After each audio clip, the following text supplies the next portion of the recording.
qu'on accepte les rêveurs, justement, dans le sens littéral du rêve, dans une élection aussi sérieuse qu'une présidentielle. Vous savez, moi, quand j'ai eu mon baccalauréat, je me suis dit, je ne peux pas arrêter l'école sans avoir le bac. C'est un rêve, mais je n'étais peut-être au coup moins d'eux, voyez-vous. Donc, le rêve que je veux dire, c'est s'identifier à quelqu'un.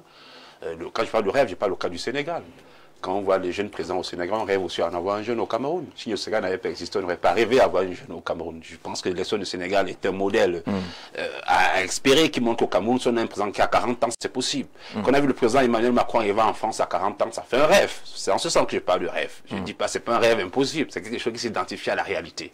Donc on peut le dupliquer chez nous. Donc je pense que les conditions de participation à l'élection présidentielle ne doivent pas être, on peut pas faire. L'exclusion par l'argent n'est pas acceptable. Parce que mettre un jeune de 35 ans avec une caution de 30 millions, ça s'appelle l'exclusion par l'argent. Alors l'argent ne gouverne pas un pays. Donc je pense qu'on doit enlever toute forme d'exclusion qui est liée à l'argent. Parce qu'on n'a pas ce montant, alors on ne peut pas être candidat, non. Peut-être plutôt, mais si on est un délinquant, si on est quelqu'un qu'on n'a pas une bonne moralité, on ne peut pas être candidat, mais l'argent ne peut pas être un modèle d'exclusion. D'accord. Donc sur votre regard, vous dites que le débat est opportun, il faut le tenir. Vous ne tenez pas compte du timing, on est à quelques jours de la convocation du corps électoral. Non, c'est le bon moment, c'est le bon moment parce que le seul décideur, c'est le président de la République. Oui. Aujourd'hui, on se trouve. Il a la majorité au niveau du Parlement. Ça veut dire que si le président de la République, en 2 jours, même en moins de 24 heures, il peut changer le code électoral. Si le président de la République décide qu'on aura une élection calmée, apaisée et inclusive, on peut l'avoir. Au niveau de l'Assemblée nationale, il a la majorité de son parti, le RDPC. S'il fait directement une proposition au niveau de l'Assemblée nationale, on est sûr qu'elle sera votée. Et on aura les conditions qu'on a envie. Je pense que les partis politiques, j'ai écrit une lettre au président de la République, s'il veut mettre ça en œuvre dans moins de 24 heures, il a le pouvoir de le faire. Donc je pense qu'aujourd'hui, la seule personne au Cameroun capable de garantir une élection présidentielle calme, apaisée et inclusive, c'est le président de la République. C'est pour ça que je lui ai adressé ma correspondance. Parce qu'en ce moment, vu le timing, vu les différentes relances... Vous voulez dire que s'il n'accède pas à ces propositions-là, l'élection ne sera pas calme et apaisée? À mon avis, moi, on a déjà fait une élection en 2018 avec le même code électoral. On l'a fait en 2018 avec le même code électoral. Oui. Donc, les partis politiques... Il n'y a pas eu le feu. Non, on ne souhaite pas le feu au Cameroun. Personne ne souhaite le feu. Oui. Justement, nous sommes là, on fait ce débat en prélude parce qu'on souhaite que le président de la République puisse écouter toutes ces revendications, qu'il puisse apporter les réformes nécessaires pour garantir qu'il n'y ait pas le moins de risques. Tout le monde veut une transition dans la paix. Moi, je suis partisan de cela. Franck, est-ce que c'est opportun d'aborder la question d'une modification du code électoral maintenant? Pendant que je réfléchissais sur le sujet, il y a une image qui revenait dans mon esprit, Jean Jarzé. L'image du fonctionnement d'une famille, sachant très bien que la famille, c'est l'unité de base d'une nation. Et on sait très bien que chaque famille fonctionne à partir des règles qui déterminent son fonctionnement. Mais seulement, ces règles-là sont établies par les aînés, notamment les parents. Et imaginez donc que le parent soit dans une tise d'intérêt, c'est-à-dire intérêt personnel au détriment de l'intérêt de la famille. Les règles vont être taillées sur mesure, conformément à son intérêt personnel. J'avais pour preuve le fait que quand vous taillez un vêtement sur mesure, tout ce qui est taillé sur mesure, c'est pour vous, ou alors pour ceux qui ont la même corpulence que vous. Ceci nous amène donc vraiment à nous poser vraiment la question, à savoir si c'est pertinent ou pas. Oui, dans un contexte, mais non dans un autre. Parce que je pense que... Oui, pourquoi? Parce que comme je l'ai dit, les lois sont faites pour construire la puissance d'une nation, les lois. Vous voyez? Elles ne sont pas faites pour garantir le positionnement d'un individu ou bien d'un groupe d'individus. C'est pourquoi les lois en réalité doivent se penser de manière consensuelle. Oui. Non. Pourquoi? Tout simplement parce que nous sommes, je peux dire, à l'aube de l'élection présidentielle. Ça veut dire que les réflexions devraient être beaucoup plus axées, un tout petit peu sur le bilan, tout le monde le connaît parce qu'il est observable dans les conditions de vie de nos populations, mais beaucoup plus sur les programmes politiques. Vous voyez? Le programme politique, parce que c'est le programme politique qui, à un moment donné, détermine aussi la pertinence ou alors le sérieux du candidat. Vous voyez, Jean Jarzé? Et maintenant, quand je en viens par rapport à la caution, elle a un objectif. On arrivera à la caution. Mais sur le principe, qu'est-ce que vous dites clairement? Est-ce que c'est opportun ou pas d'aborder la question d'une modification du code électoral maintenant? C'est une question qui doit s'aborder. Quand on parle déjà même de ce code électoral, vous voyez bien qu'on dit garantir la transparence dans le processus électoral. Oui. Mais ce n'est pas le code en lui-même qui le garantit, en fait. Vous savez que le code, c'est comme un véhicule que le chauffeur manipule. C'est celui non seulement qui pense le code et qui est en mesure de le manipuler. C'est pourquoi, dans la loi, il y a la question justement de l'esprit de la loi, il y a la loi et son interprétation. Et c'est l'interprétation de celui qui est en position de force qui fait foi. Donc vous voyez, ça veut dire ce qu'il faut interroger déjà, ce n'est même pas le code en lui-même. D'ailleurs que le moment il n'est pas pour moi opportun, il y a d'autres débats sur lesquels on peut réfléchir, mais ce qu'il faut donc interroger plus loin, c'est justement la mentalité qui est derrière. Parce que c'est pourquoi tout à l'heure, j'évoquais le fait que quand vous taillez un vêtement sur mesure, vous voyez très bien qu'il est à destinée très très restreinte. D'accord. À vous la question, Alvis. Est-ce qu'il est opportun aujourd'hui de parler ou d'envisager une modification du code électoral? Je ne sais pas s'il est opportun, je ne peux pas en juger, mais il peut dire que dans l'ensemble, parler de cette modification du code électoral, ça fera toujours un objet de discussion. Parce que les lois sont faites pour être, sont amenées à être parfaites chaque temps. Donc, il n'y a pas une loi immuable gravée sur le marbre qui ne peut plus changer. Donc, c'est pour ça que même notre code électoral aujourd'hui, il a toujours eu des changements depuis le début. Il y a toujours eu des amendements, des modifications. Et il y en aura toujours. Il y en aura toujours. Mais on pose surtout la question du timing. Mais ça, justement, mais malheureusement, là maintenant, certaines personnes peuvent maintenant utiliser ça comme un prétexte. Parce que là maintenant, ce n'est plus le moment. Nous savons déjà, les lois sont faites, sont connues de tous. Nous la connaissons tous. Les règles des jeux sont établies. La bataille sera ouverte bientôt, la bataille électorale sera ouverte bientôt. À chacun de se préparer déjà en fonction de comment il a préparé son projet de société, comment il s'est déployé sur le terrain pour pouvoir convaincre les Camerounais. Parce que le texte parfait ne va pas exister. Non, le texte parfait n'existe pas. Parce que même si on met aujourd'hui, je suis bien mon cher frère qui parle de 5 millions de cautions. C'est vrai qu'on va revenir sur ce problème. Disons que par extraordinaire, on dit ok, c'est 5 millions. Il y aura forcément quelqu'un après-demain qui vous dira que non, 5 millions, vraiment, c'était vraiment pas l'idéal. Il vous donnera une autre somme qui dit que bon, je préférais que ça soit ceci. Donc, en réalité, le code aura toujours des personnes qui vont trouver toujours quelque chose à redire dessus. Mais celui qu'on a aujourd'hui, qui est là depuis 2012, si on écoute, vous écouterez Aimé Scipion Linga tout à l'heure, vous avez écouté Eric Guéguim, il semble dire que tel qu'il est fait, ce code électoral, même si on a fini par l'accepter en 2018, il ne garantit pas une transparence électorale, l'égalité de chances, entre autres. Ce sont les propos, ils sont libres de les tenir. Ils sont libres de les tenir, personne ne tiendra rigueur. C'est ça aussi la démocratie, la liberté d'expression. Ils sont libres de tenir ces propos. Mais avec ce code, ils sont nombreux ces partis politiques qui ont eu des résultats et qui n'ont pas remis ce code en question. Non, il est bon. Laissez-moi terminer. Ils sont très nombreux les partis politiques qui ont eu des résultats avec ce code, ne l'ont pas remis en question. Même nous, RDPC, il y a eu des fois, ce n'est pas un secret, nous avons eu à faire des réclamations sur ce code plusieurs fois avec le secrétaire général adjoint du comité central qui a eu à porter sur certaines réclamations après certaines élections où vous comprenez que nous-mêmes, à un certain moment, on veut quelque chose, on n'était pas d'accord sur certains points. Donc, nous-mêmes, au RDPC, ce n'est pas parfait, mais on travaille avec. C'est ça, la loi, nous sommes tous soumis à cette loi et on est obligé d'évoluer avec. On est obligé de faire avec. On est obligé de faire avec pour le moment. Mais ce qui est là, la loi est à parfaire. Elle n'est pas inscrite sur le marbre, elle n'est pas immuable. Il faut toujours la perfectionner. Il faut toujours perfectionner en fonction des conditions, des situations. Il faut toujours l'améliorer. Il m'a semblé, derrière Franck tout à l'heure, lire un regard qui semblait indiquer que le code est taillé sur mesure, un costume est taillé sur mesure. Peut-être que ceux qui sont là ont taillé ce code sur mesure et donc ça ne devrait pas les embarrasser. Bon, comme j'ai dit, c'est une lecture, c'est sa lecture. C'est sa lecture. Moi, je ne la partage pas. Je ne la partage pas, je vous l'ai dit.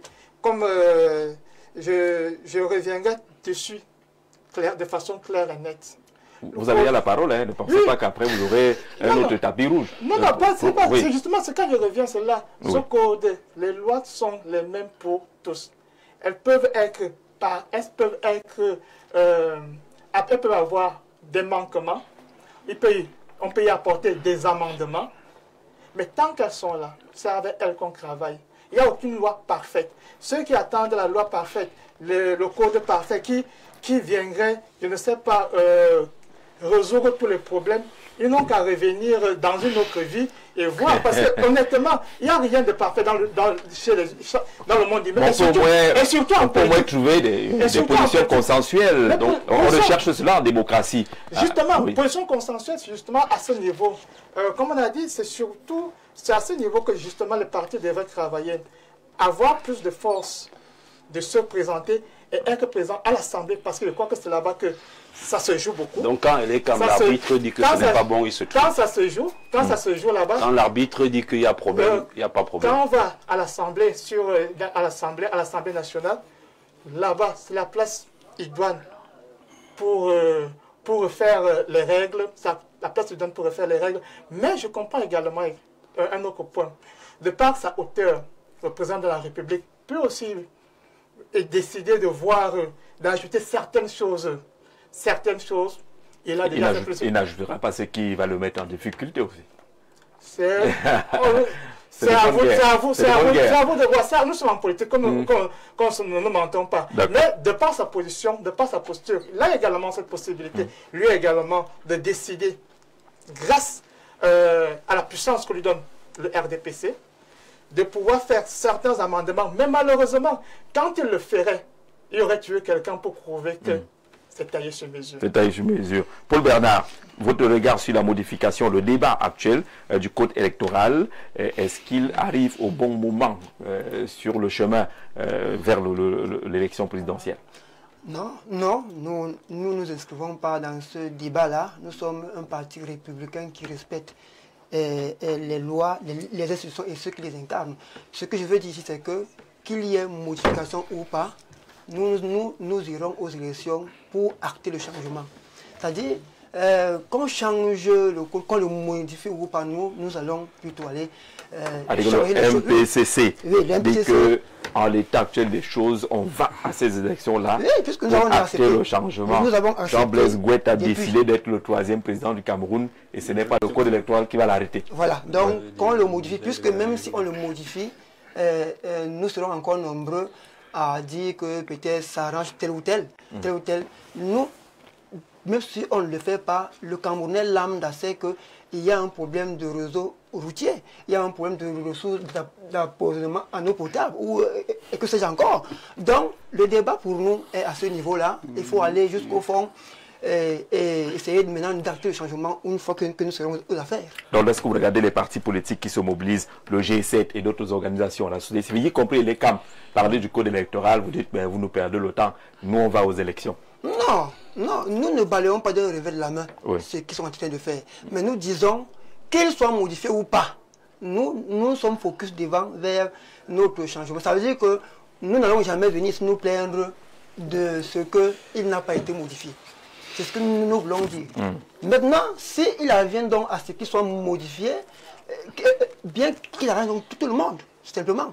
Mais nous sommes focus sur le changement des conditions de vie des Camerounais. Donc vous êtes sur la diversion. Ce qui se passe aujourd'hui pour vous, c'est la diversion. Le plus important est ailleurs. Aimé Cyprien Olinga, vous avez écouté la voix du MPCC qui dit que c'est un débat sans objet.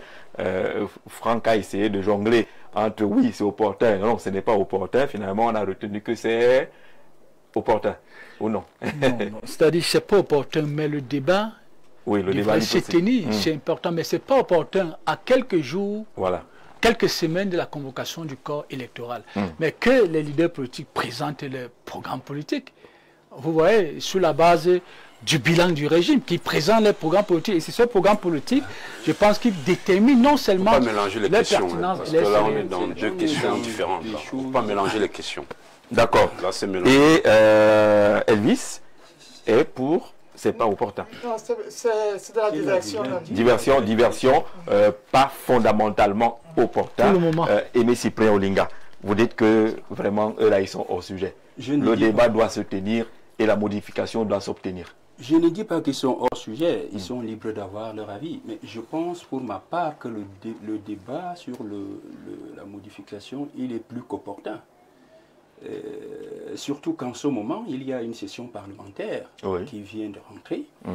Et le président de la République, en fonction, je vous ai dit il y a quelques semaines, nous, les leaders politiques, y compris ceux qui sont représentés à l'Assemblée nationale, nous nous sommes retrouvés pour voir dans quelles conditions on peut présenter au président de la République un certain nombre de modifications de ces systèmes électoraux sur les 200, à peu près 78 articles. On a essayé de concocter et de voir qu'il y a 87 articles de ce code électoral qui peuvent être modifiés sans qu'on ait besoin de toucher la Constitution. Parce que la réforme qui a été préconisée par... Jusqu'à 87 articles. Bien sûr, bien sûr. Nous dans un code d'environ 278 environ. Oui. J'ai dit que ce code électoral, il est mauvais. Et c'est pour ça que moi, quand j'observe parfois certains acteurs politiques qui disent qu'ils vont aller avec ce code et qu'ils vont gagner, moi, je trouve que c'est plutôt eux qui sont problématiques, qui ont un problème. Parce que, quelle que soit la pertinence de votre programme politique, vous aurez beau dire que bien, il n'a pas créé des routes, tout le monde le sait. Mais vous faites comment pour le sanctionner avec un code qui lui donne la possibilité, n'est-ce pas, de, malgré tout cela, de gagner l'élection? Il y a des dispositions dans ce code qui font que même si... la question. Quelles sont les dispositions qui vous font dire que, dans tous les cas, si on va avec ce document-là, il a déjà gagné? Non, je ne dis pas qu'il a déjà gagné, parce qu'il ne gagnera pas. Mais je dis que tel que nous allons là, il y aura des problèmes. Parce que le problème n'est pas de gagner ou de ne pas gagner. Le problème, c'est que est-ce que le système électoral, est-ce que les élections qui vont se passer en octobre seront des élections transparentes, équitables et acceptables, justes? Je dis, ce code ne le garantit pas. Ce code est de nature, il est conflictogène. C'est ce que j'ai dit. Sur quel point? Il y a plusieurs points. J'ai dit que nous avons recensé 87 qui ne nécessitent pas qu'on touche la Constitution. Il y a d'autres modifications qui nécessitent absolument qu'on touche la Constitution. Si je prends par exemple l'âge électoral, enfin la majorité électorale, 20 ans chez nous, alors que dans la plupart des démocraties, y compris dans certains pays d'Afrique centrale, c'est 18 ans. Or, s'il faut maintenant introduire la majorité électorale à 18 ans, il faut absolument modifier la Constitution. Il y a par exemple les élections à deux tours. Vous savez également que si on le fait aujourd'hui, dans la perspective de la prochaine élection, même les 18 ans qui vont être acceptés ne vont pas s'inscrire sur les listes électorales. C'est pour cette raison que j'ai dit, c'est pour ça que j'ai dit, monsieur Jean-Jacques Zé, que ce débat sur la modification du code, il ne date pas d'aujourd'hui. Et la mise en place, par exemple, de la plateforme des partis politiques qui militent pour le changement consensuel, c'est depuis 2021 que cette plateforme fonctionne et propose cette modification. Mais on est dans un système où des gens pensent qu'ils peuvent avoir les autres sur l'usure. C'est-à-dire que vous posez des problématiques depuis 10 ans, personne n'ose s'intéresser à ça.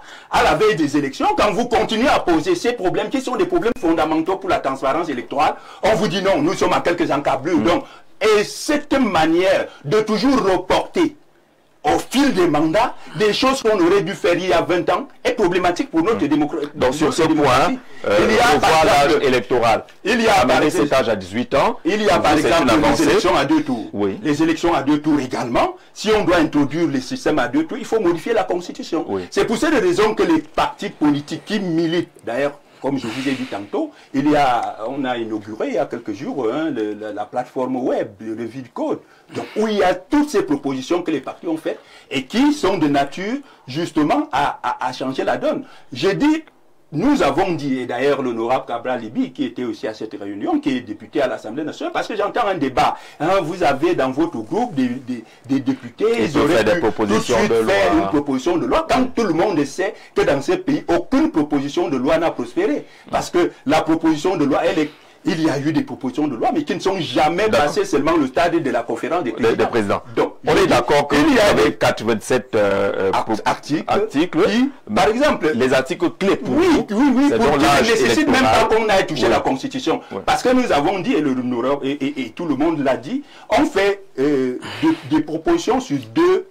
deux volets. Le premier volet, c'est qu'on peut le faire rapidement sur la base d'une loi. C'est-à-dire que le président peut, dans le cadre actuel de l'Assemblée qui est en session, envoyer ces réformes-là. On change les articles qui ne nécessitent pas qu'on touche à la Constitution. Mais les articles qui nécessitent, par exemple, l'âge électoral et autres, on peut le faire après les élections présidentielles. C'est pour ça que nous avons dit sur les 87 articles, ce sont des révisions qui, à minima, qu'on peut faire juste pour assurer une espèce de la transparence électorale. Je vais prendre un des articles, par exemple. On a déjà deux articles. Vous avez, par exemple, la fameuse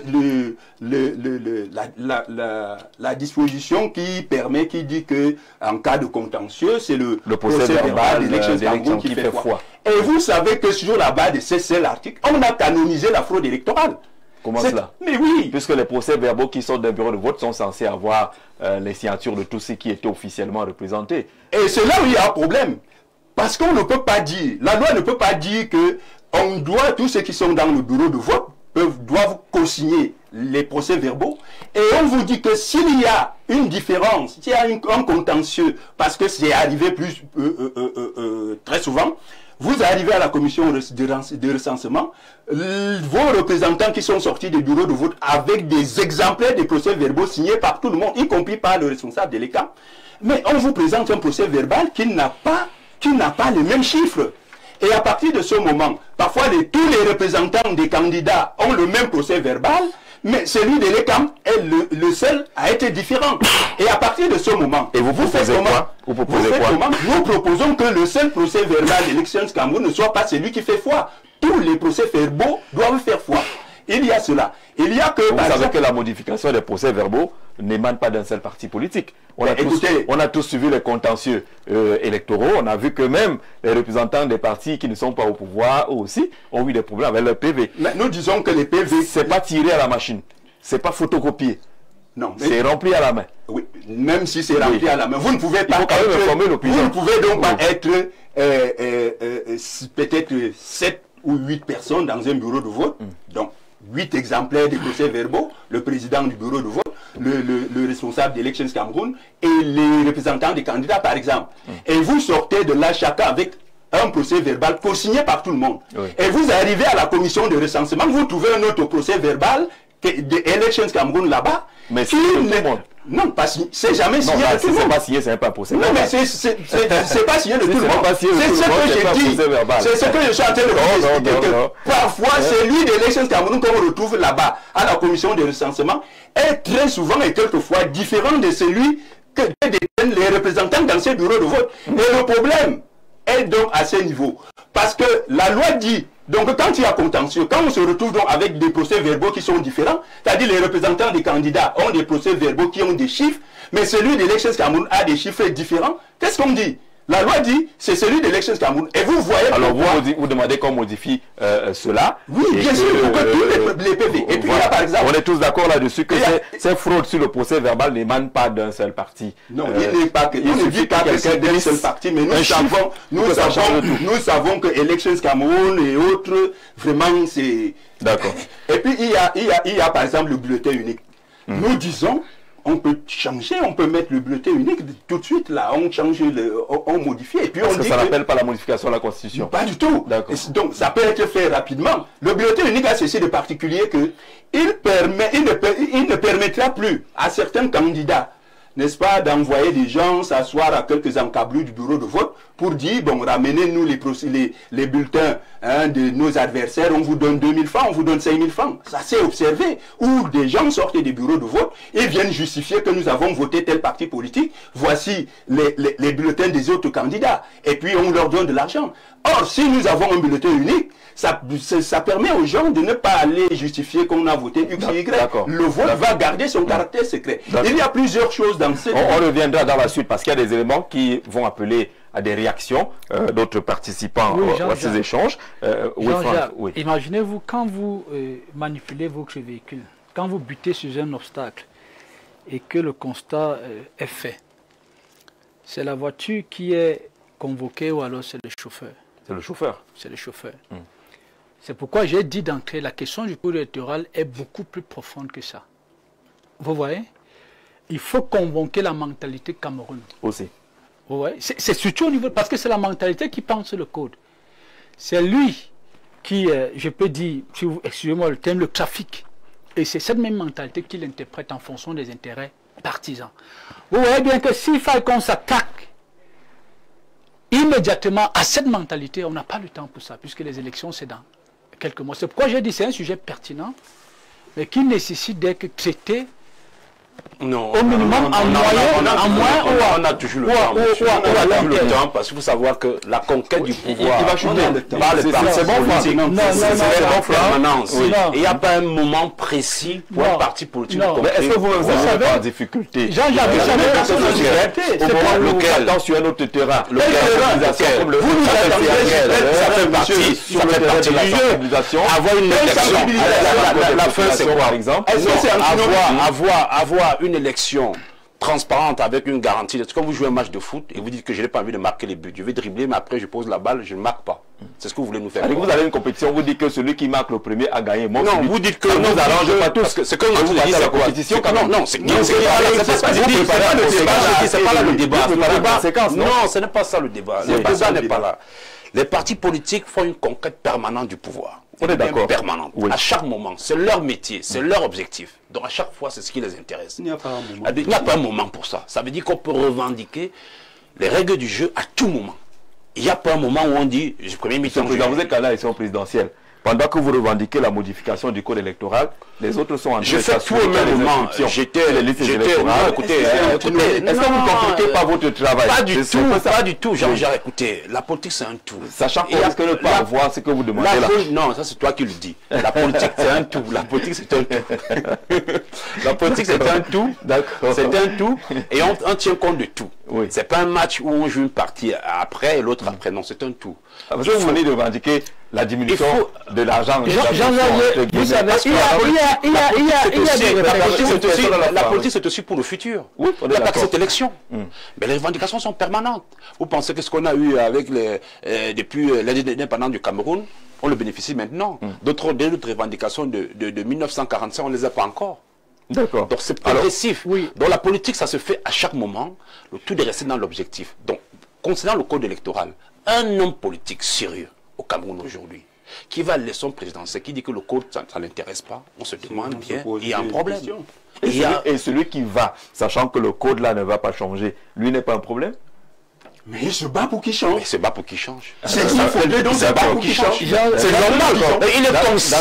Il est conscient de ce qui se passe. Et il dit qu'il dénonce.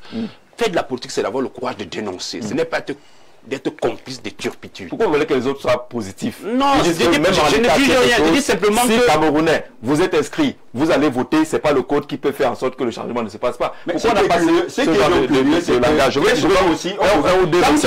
Quand on revendique même ces améliorations, vous ne les voyez pas. Vous ne savez pas où ils sont. Mais ils viennent quand même vous dire à un moment donné qu'ils vont y aller comme ça. Et c'est ça qui me pose un problème. Parce que quand on pose les problèmes depuis 4 ans, on n'a pas vu certains dénoncer, dire qu'il faut améliorer. Maintenant, ils viennent à la veille et puis ils disent qu'ils vont gagner avec ce code. Ça nous pose un problème. Est-ce qu'ils ne sont pas là en train de faire le piston? Mais s'il vous plaît, bloque vraiment ces changements-là. D'accord. Bonsoir Jean-Jacques. Le jeune qui défend le RDPC sur votre plateau est conscient de sa jeunesse. Elvis, je constate ta jeunesse. Connaît-il l'âge du candidat du RDPC? Je ne suis pas sûr que c'est le débat. Si oui, nous autres jeunes, comme lui, vivant hors du Cameroun, avons honte quand on nous parle du candidat naturel de son parti, Achille Malabo. Vous voyez qu'on est toujours dans les débats qui ne nous font pas avancer. On est sur le code électoral. Allez donc proposer peut-être que le code électoral limite un âge maximal. Voilà, maintenant, tant que ce n'est pas limité. Bonsoir Jean-Jacques et à votre panel, juste pour dire que l'opposition doit travailler sur le terrain. Le moment n'est plus au débat sur le code électoral. Même au Sénégal, le président a dissous l'Assemblée nationale pour organiser une élection et avoir la majorité au Parlement. Ceci pour faire voter les lois à sa mesure. Les petites menaces de l'opposition ne servent à rien. Bonne suite, monsieur Abesolo. Depuis Nkolbison, qui vous dit que vraiment l'opposition passait à autre chose. Que ce n'est pas le moment. Et on passe à autre chose depuis pratiquement 92. Et c'est les mêmes qui viennent toujours faire le reproche à l'opposition. Vous savez, quand on leur dit l'opposition a gagné les législatives, par exemple. L'opposition a gagné les législatives et justement, vous savez avec quel code? C'est pas celui actuel. Voilà. Parce que c'est justement pas le meilleur. Il était meilleur. Parce qu'il était changé après. Je vous dis, en 92, le code électoral que nous avions en 92, la caution. C'est pas lui qui est là. La caution pour être député était de 100 000 francs. Ah, c'est ça l'avantage. La caution pour être président en 92 était de 1 500 000. 1,5 million. La caution pour être candidat à l'élection municipale était de 15 000 francs. Donc c'était bon. Je ne dis pas que c'était bon, mais il était meilleur que celui que nous avons aujourd'hui. Et c'est justement parce que le pouvoir s'est trouvé en difficulté que les candidats de l'opposition ont pu présenter des candidats sur un certain nombre de circonscriptions et ça l'a mis en minorité. Ils ont a verrouillé le système électoral en haussant des cautions, c'est 10 ans que, bon, ils ont la possibilité de gérer le trésor public. Bon, les candidats de l'opposition... Finalement, c'est obligé de répondre à la question des cautions, de la caution ou du cautionnement. Et ils ne pourront pas payer. Et vous voyez qu'à partir de là, ils ont commencé à dire qu'ils ne veulent plus être mis en difficulté comme en 92. Et ont totalement verrouillé. Et c'est pour ça que nous demandons qu'il faut déverrouiller. D'accord. Il faut déverrouiller. Permettez aux autres de réagir. Et bien, Cyprien Olinga, permettez aux autres de réagir. Finalement, on va parler de cette affaire d'argent qui pourrait améliorer quelque chose. Bonsoir Jean-Jacques, bonsoir à ton panel. La révision du code électoral ne saurait être une simple agitation pour des acteurs politiques qui ont le désir de voir le Cameroun vivre dans la paix et la concorde. C'est plutôt une nécessité pour avoir des règles de jeu électorales qui soient consensuelles avec pour objectif le maintien d'un climat social acceptable et apaiser. À ce point de vue, tout acteur ou groupe d'acteurs qui s'y oppose trahit une intention d'anti-jeu, source de tensions pré- et post-électorales. Kalistalom, en reconnaissant qu'on n'est pas tous obligés de pencher vers la modification de la Constitution, du Code électoral, parce qu'il y en a qui trouvent satisfaction et c'est démocratiquement correct que ce soit opposé. Oui, que les positions soient divergentes, c'est démocratiquement correct, ce n'est pas autre chose la démocratie. Oui, Elvis, d'abord. Oui, en fait, avant de poursuivre, je voudrais d'abord revenir sur les propos de M. Aimé Cyprien Olinga qui a fait des insinuations un peu, ma foi, très douteuses, parce que ce n'est pas du tout normal. Parce que j'aimerais lui demander de nous dire ici, à Mondiovision, un cas précis où il aurait vu un PV de l'ECAM qui est différent de tous les autres PV des autres partis. Laissez-moi, donnez-nous... Est-ce que vous avez suivi même les contentieux au niveau de la justice? Avez-vous suivi le contentieux? Avez-vous été... Elvis demande s'il y a un cas précis. Laissez-moi, je vous laissez les gens. N'avez-vous pas vu que le 32 PV non, l'histoire des 32 PV. Monsieur Olinga, soyez un peu sérieux. Parce qu'il y a une chose qui n'est pas du tout sérieux, cher ami. Monsieur Olinga, permettez à Elvis de répondre. Vous allez réagir. Vous avez parlé, on vous a suivi religieusement. Oui, mais... Et s'il vous plaît, restez tranquille. J'ai souffert, pas en silence, souffrez de m'écouter. Souffrez de m'écouter. En silence aussi. Souffrez de m'écouter. Et M. Cyprien, soyez patient. Permettez même qu'il se trompe s'il entend se tromper. Vous allez lui dire la vérité tout à l'heure. De bonne foi tout au moins. Voilà. Il ne faut pas qu'il se trompe de mauvaise foi parce qu'il a l'intention de se tromper de moi. Comment vous pouvez préjuger de la bonne ou la mauvaise foi de quelqu'un? Et M. Cyprien, soyez patient. Allez, service. Vous achetez parce qu'il y a plus long, ça fait mal. Qu'est-ce qui fait mal? Parce que je vous le dis, les insinuations malodorantes là ne sont pas saines. Venir en Mondiovision ici à dire qu'il y aurait des cas où le PV de l'ECAM serait différent des PV de tous les autres représentants. Attends, laissez-moi terminer. C'est une lapalissade. De tous les autres partis politiques, lors des élections, c'est un mensonge qui n'est pas digne de votre âge. Ah bon? C'est un mensonge pas du tout digne de votre âge. Bon, disons tout simplement que c'est pas vrai. Vous dites que ce que j'ai dit, c'est un mensonge. Permettez qu'on joue notre rôle. On va éviter tout propos dénigrant, s'il vous plaît. C'est un propos. Voilà. Dites que ce n'est pas vrai de votre point de vue. C'est un propos qui n'est pas digne. Dites que c'est pas vrai de votre point de vue. C'est pas mon point de vue. C'est une vérité. Quelle vérité? Un seul Qui a été apporté pour la suite? Il en est capable. Pour la suite. Pour la suite. S'il y a des personnes qui ont trouvé que leur cheval de bataille actuellement, à quelques semaines de la convocation électorale au moins, leur cheval de campagne, maintenant, c'est de crier sur les plateaux qu'il faut réviser au code électoral, libre à eux. C'est aussi ça la démocratie. C'est une liberté libre à eux. Les partis qui veulent réellement aller à la conquête du pouvoir travaillent sur le terrain actuellement. Nous sommes sur le terrain, essayer de convaincre les militants, convaincre les Camerounais. À chacun, présentement, vous non, c'est une forme de terrain. Même la télé, c'est le terrain. Voilà. Par la télé, c'est aussi le terrain. Allons-y. Permettez qu'il chute. Permettez qu'il chute. Oui. Elvis, allons-y. Même quand la télé est sur le terrain. Non, pendant qu'il est là, ses camarades sont sur le terrain. C'est ça. Nos camarades sont si lui ici sont sur le terrain, nous ici, il n'y a personne sur le terrain. D'accord, c'est ce qu'il a en train de dire. Non, c'est plutôt vous. C'est vous qui avez la parole. Non, s'il y a des personnes qui ont convaincu que c'est leur cheval de bataille, je dis bien, nous sommes en démocratie, ils sont libres de choisir leur cheval de bataille pour animer la politique camerounaise. Si c'est cela, ils sont libres. Le code électoral, tel qu'il est, il est imparfait, il est imparfait. Il n'y a aucune loi parfaite. Toutes les lois sont susceptibles d'être modifiées à un moment ou à un autre. Mais pendant qu'elles sont en cours, on travaille avec elles. Mais on travaille également à ce que ça change. Lorsqu'il n'y a pas de... Justement, il faut travailler en cherchant un certain consensus. Ou un relatif consensus. Un relatif consensus. Maintenant, le relatif consensus se trouve comment? Nous sommes en politique. Vous avez parlé, un de vos auditeurs vient de donner un exemple au Sénégal où on a dissous l'Assemblée nationale pour essayer justement de faire de nouvelles lois qui sont plus favorables au président. Je veux faire comprendre que la politique, ce n'est pas le monde des bisounours, c'est un combat, un jeu d'intérêt. On ne va pas donc venir et dire que bon qu'est-ce qui vous dérange? Ah, monsieur, il a des soucis pour la caution, ok, c'est 30 millions, bon, on va dire ça à 700 000, comme ça va. D'accord, on continue.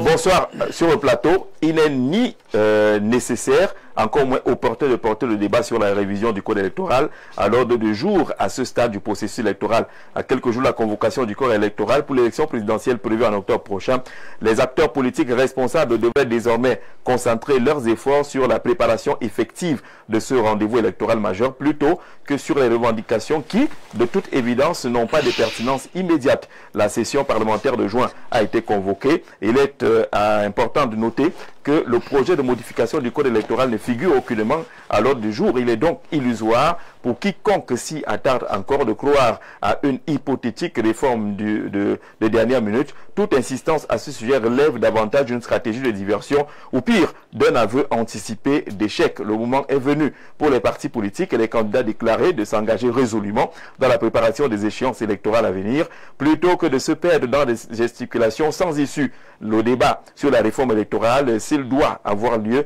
trouvera peut-être un cadre plus adéquat après les élections dans une longue démarche concertée et sereine. Jean-Calvin Mendim, depuis Berthois, qui envoie ce message. Paul Bernard, pour retrouver votre point de vue tout à l'heure, qui a été balayé d'un revers de la main par Eric Guéguim, qui pense que vous n'êtes pas sérieux. Si un candidat ne peut pas s'estimer sérieux, s'il dit qu'avec le code électoral actuel, ils vont y aller, ils vont gagner. Justement, j'entre en disant que le MPCC est un parti plus que sérieux. Parce qu'en ce moment, il se penche sur l'avenir des populations du Cameroun. Ce qu'il faut changer, améliorer leurs conditions de vie. Nous n'avons pas dénigré ici les positions des uns des autres sur le plateau. Le MPCC, c'est aussi la liberté de conscience et la dignité de la personne. C'est pour ça que nous n'avons pas ici dénigré les positions de X ou Y. Mais nous, dans le MPCC, nous pensons qu'aujourd'hui, nous sommes focus. Il faut être focus sur l'objectif, c'est l'alternance pacifique, qui va donc booster le vrai changement. Qu'est-ce que nous avons besoin aujourd'hui? C'est l'emploi pour les jeunes. Hein? C'est une santé pour tous. Alors, mais pour le faire, vous passez par quel chemin? Nous allons passer par le timing n'est pas bon. L'opposition disent que vraiment non, justement, oui. Aujourd'hui, il est clair, Jean-Jacques, que nous ne pouvons pas réaliser ce code. Maintenant, nous sommes en juin. Donc nous ne perdons pas le temps à le faire. Mais nous souhaitons quand même sur le plateau que les autres fonctions politiques respectent le MPCC et qui est libre de sa position. De ne pas nous traiter de complices. Non, quand je suis arrivé, je n'ai parlé avec personne. Je défends l'idéologie de mon parti. Et là où nous sommes là, nous ne sommes pas dans ce débat que nous ne balayons pas. Mais nous sommes focus sur le vrai enjeu qui est l'élection. Tout ce que nous nous demandons, c'est que les gens s'inscrivent et qu'ils aillent voter le changement. C'est ça notre position. Avec ce code, si vous êtes inscrit... J'ai dit ici dans mon propos liminaire que nous ne perdons plus le temps à parfaire ce code. Qu'il soit modifié ou pas, nous irons pour prendre le pouvoir. Vous aurez la parole, M. Cyprien. Donc c'est un peu ça. Et nous irons avec ou sans ça.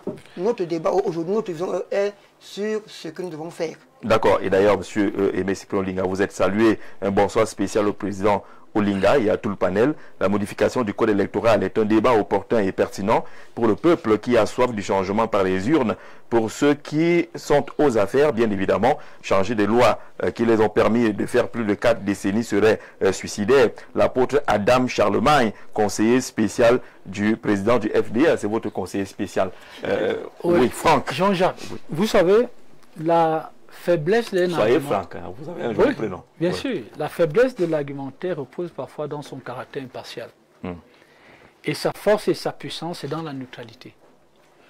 Je sais très bien que la plupart des hommes politiques, quand vous apportez une vision, ou alors un regard qui semble heurter les sensibilités, on se braque. Et c'est ça qui démontre, à suffit que, si vous voulez placer, du moins la plupart, même s'il y a des exceptions, à la place des autres, ils vont faire usage des mêmes techniques et des mêmes méthodes de domination. Ça, c'est une chose. Deuxièmement, la force d'un homme politique repose sur quoi?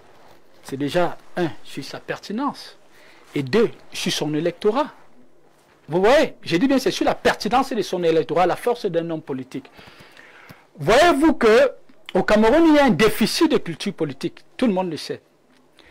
Et ça se justifie même dans le volume du fichier national électoral, qui tourne tout autour, approximativement à 8 millions. On est dans les 8 millions. Totalement en deçà.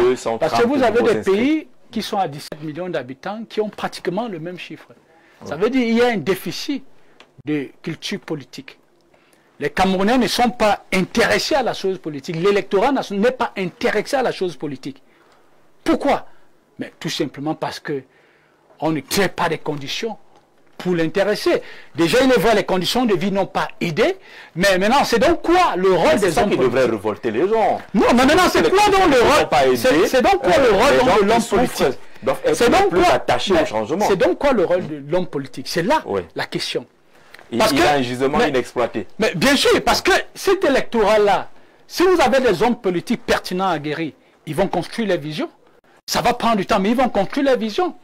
Et c'est sur cette force-là qu'ils vont s'appuyer pour implémenter les projets. Ce qui se passe, c'est quoi? On a des hommes politiques qui sont des opportunistes. On n'innove pas. Vous voyez? On s'appuie justement sur l'imagination de l'électorat qui, dans le fond, plus loin a été pensé par les multinationales. C'est pourquoi chacun vient parler aux besoins. Alors, on parle aux besoins des populations. Et parfois, même quand il arrive qu'on est porté aux affaires, on ne répond pas forcément aux besoins de ces populations. Mais seulement ces populations demeurent fragiles et manipulables. C'est la raison pour laquelle celui qui a la capacité de mieux parler à ces besoins et d'y répondre, mais il a la capacité également d'avoir le contrôle sur cette population que vous. Mais pourtant, l'homme politique devait innover. Ça veut dire que votre projet de société ou bien votre vision politique, n'est-ce pas que toute vision politique, tout projet politique repose sur une idée de l'homme? Mais pensez justement une autre idée de l'homme. Pensez d'autres critères de définition de l'idée de l'homme, qui ne renvoie plus simplement à la dimension physiologique, mais à la dimension intérieure. Et si vous éveillez donc l'électorat, vous construisez ce pertinent dans l'électorat, je vous assure que, même si les lois, dans le fond, sont biaisées, vous pouvez vous appuyer sur la pertinence de cet électorat-là pour faire bouger les lignes. Le problème, c'est qu'on a affaire à des personnes qui font de la politique un tremplin pour se serrer socialement. Je ne parle pas de manière absolue, je sais qu'il y a des exceptions, mais c'est ça la réalité. C'est la raison pour laquelle, au lieu justement de mener le débat sur ce que l'on propose, au détriment justement du bilan qui en réalité devrait faire l'avantage justement de l'opposition, des hommes politiques, parce que c'est un bilan qui est critiqué par tous, vous voyez. Mais on vient poser les débats en réalité qui personnellement, pour moi, ne devrait pas être posée à quelques semaines de la convocation du corps électoral. Vous voyez qu'il présente les projets politiques et que l'on voit l'effet que ce projet politique peut avoir sur l'électorat. Cet électorat, j'ai dit bien, c'est une puissance sur laquelle on peut s'y appuyer pour faire bouger les lignes. Bon début de soirée, juste le temps de relire un message à vous du soir devenu grand. J'aime bien ce jeu de mots. Modification du code électoral dans mon triangle est une tempête dans un verre d'eau. Quand le président est le maître du temps, celui qui s'y joue contre nous à travers son mutisme, la personnification, l'hypercentralisation du Nkunkuma sont des métastases de l'opacité en termes de gouvernance, à enfariner les partis adverses plongés dans des revendications, dénonciations parce que incapables financièrement, matériellement, humainement à s'agiter comme le grand rassemblement. Thomas qui relève là plusieurs aspects, l'hyperconcentration du pouvoir au niveau du président qui peut décider de quand il veut, quand il ne veut pas, mais son mutisme est un indicateur fort en matière de communication politique. Entre-temps, les autres partis politiques qui ne seraient pas capables de mobiliser financièrement, matériellement, humainement, commencent à s'agiter et non de rassembler. Bonsoir Jean-Jacques ainsi qu'à votre panel. En ce qui concerne le code électoral actuel, il est taillé sur mesure. Pour ceux qui rêvent d'une modification pour le moment, c'est avoir des illusions. Les représentants du RDPC sur les plateaux ont encore ce courage de vouloir adouber les Camerounais concernant, je ne suis pas sûr que c'est adouber qui voulait dire, concernant le montant de la caution pour un jeune, c'est pas élevé. La politique implique les moyens. Cabral a-t-il utilisé ses moyens au départ? C'est M. Omba, depuis Yaoundé, qui répond là au président Guiguine, qui aura le temps de réagir tout à l'heure, le temps pour le président. Je voudrais dire ceci. Il ne me souvient pas, M. Jean-Jacques Zé, que c'est moi qui vous ai donné ce sujet. Inspiré le sujet. Non, pas du tout. Voilà. Donc, ceux qui font le procès aux leaders politiques, qui disent, parce que vous avez posé le débat, en vous référant sur les différentes revendications que l'opposition pose depuis 4 ans. Oui. N'est-ce pas? Et qui sont, toujours des sujets d'actualité. Ce n'est pas nous qui choisissons les débats. Vous nous les proposez et on voit si on peut venir dire quelque chose. Que les gens ne pensent pas que nous ne faisons pas, nous ne travaillons pas. Même si nous disons simplement pour qu'on ait une élection crédible, transparente, voilà ce qu'il y a lieu de faire. Nous ne disons pas que nous n'irons pas aux élections parce qu'on n'a pas changé le code électoral. Ce n'est pas ça le problème. Nous disons que ce code doit être amélioré. Le Cameroun, qui est une nation, qui a souscrit, qui a signé des conventions sur le plan international et africain, sur le modèle, en fait, qui ont trait à la démocratie, et qui impose la révision consensuelle, n'est-ce pas, des lois qui encadrent les élections. Le Cameroun a signé ces traités-là au niveau de l'Organisation des Nations Unies, au niveau africain. Mais la question était juste le moment, le maintenant. Donc, maintenant, j'ai dit que je continue de dire, en politique, on fait tout à la fois, monsieur. On fait tout à la fois. Et on peut faire tout à la fois si on veut. Ceux qui disent que le moment n'est pas opportun sont justement, et c'est la même chose qu'ils ont dit il y a 7 ans. Parce que nous nous sommes retrouvés toujours à la veille des élections avec les revendications de changement d'un certain nombre d'articles. Et ils nous ont dit, allons d'abord aux élections, on ira d'abord. Et ce jeu-là, ils le jouent depuis 43 ans. C'est-à-dire en reportant toujours après les élections les révisions d'un certain nombre de choses qui encadrent des lois et qui font en sorte que les élections ne soient pas crédibles. Donc, ils vont toujours reporter à la veille de chaque élection. Et puis, ils vont tricher comme ça. C'est parce que le débat prend quand même l'ampleur. On comprend que l'élection est proche. Le débat prend de l'ampleur justement à la veille des élections. Pourquoi, entre-temps, il y a eu quelques réunions et autres, mais il n'y a pas de grosse mobilisation qui aurait permis que le débat soit porté au goût du jour, même au niveau des médias. Non, il y a eu des concertations. Vous les avez couvertes.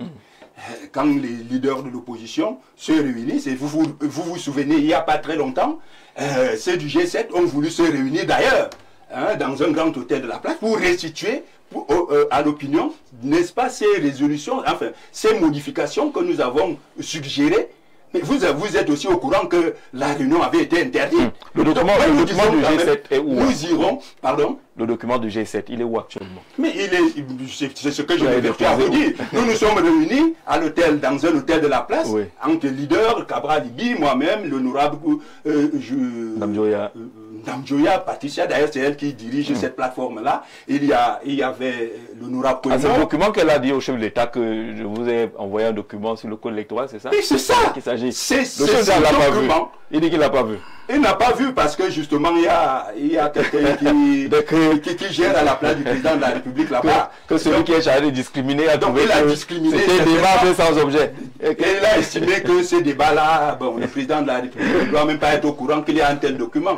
Et justement, Madame Damjoya a découvert là que le président n'était même pas au courant que cette mouture qui avait déjà été envoyée longtemps à l'avance, que ce n'était même pas arrivé au destinataire. Nous disons que dans ce pays, il y a des choses, il y a des dysfonctionnements, que ceux qui aiment ce pays, parce que nous l'aimons, nous avons un seul pays. C'est pour ça que nous mettons notre énergie et toute notre intelligence pour améliorer des choses.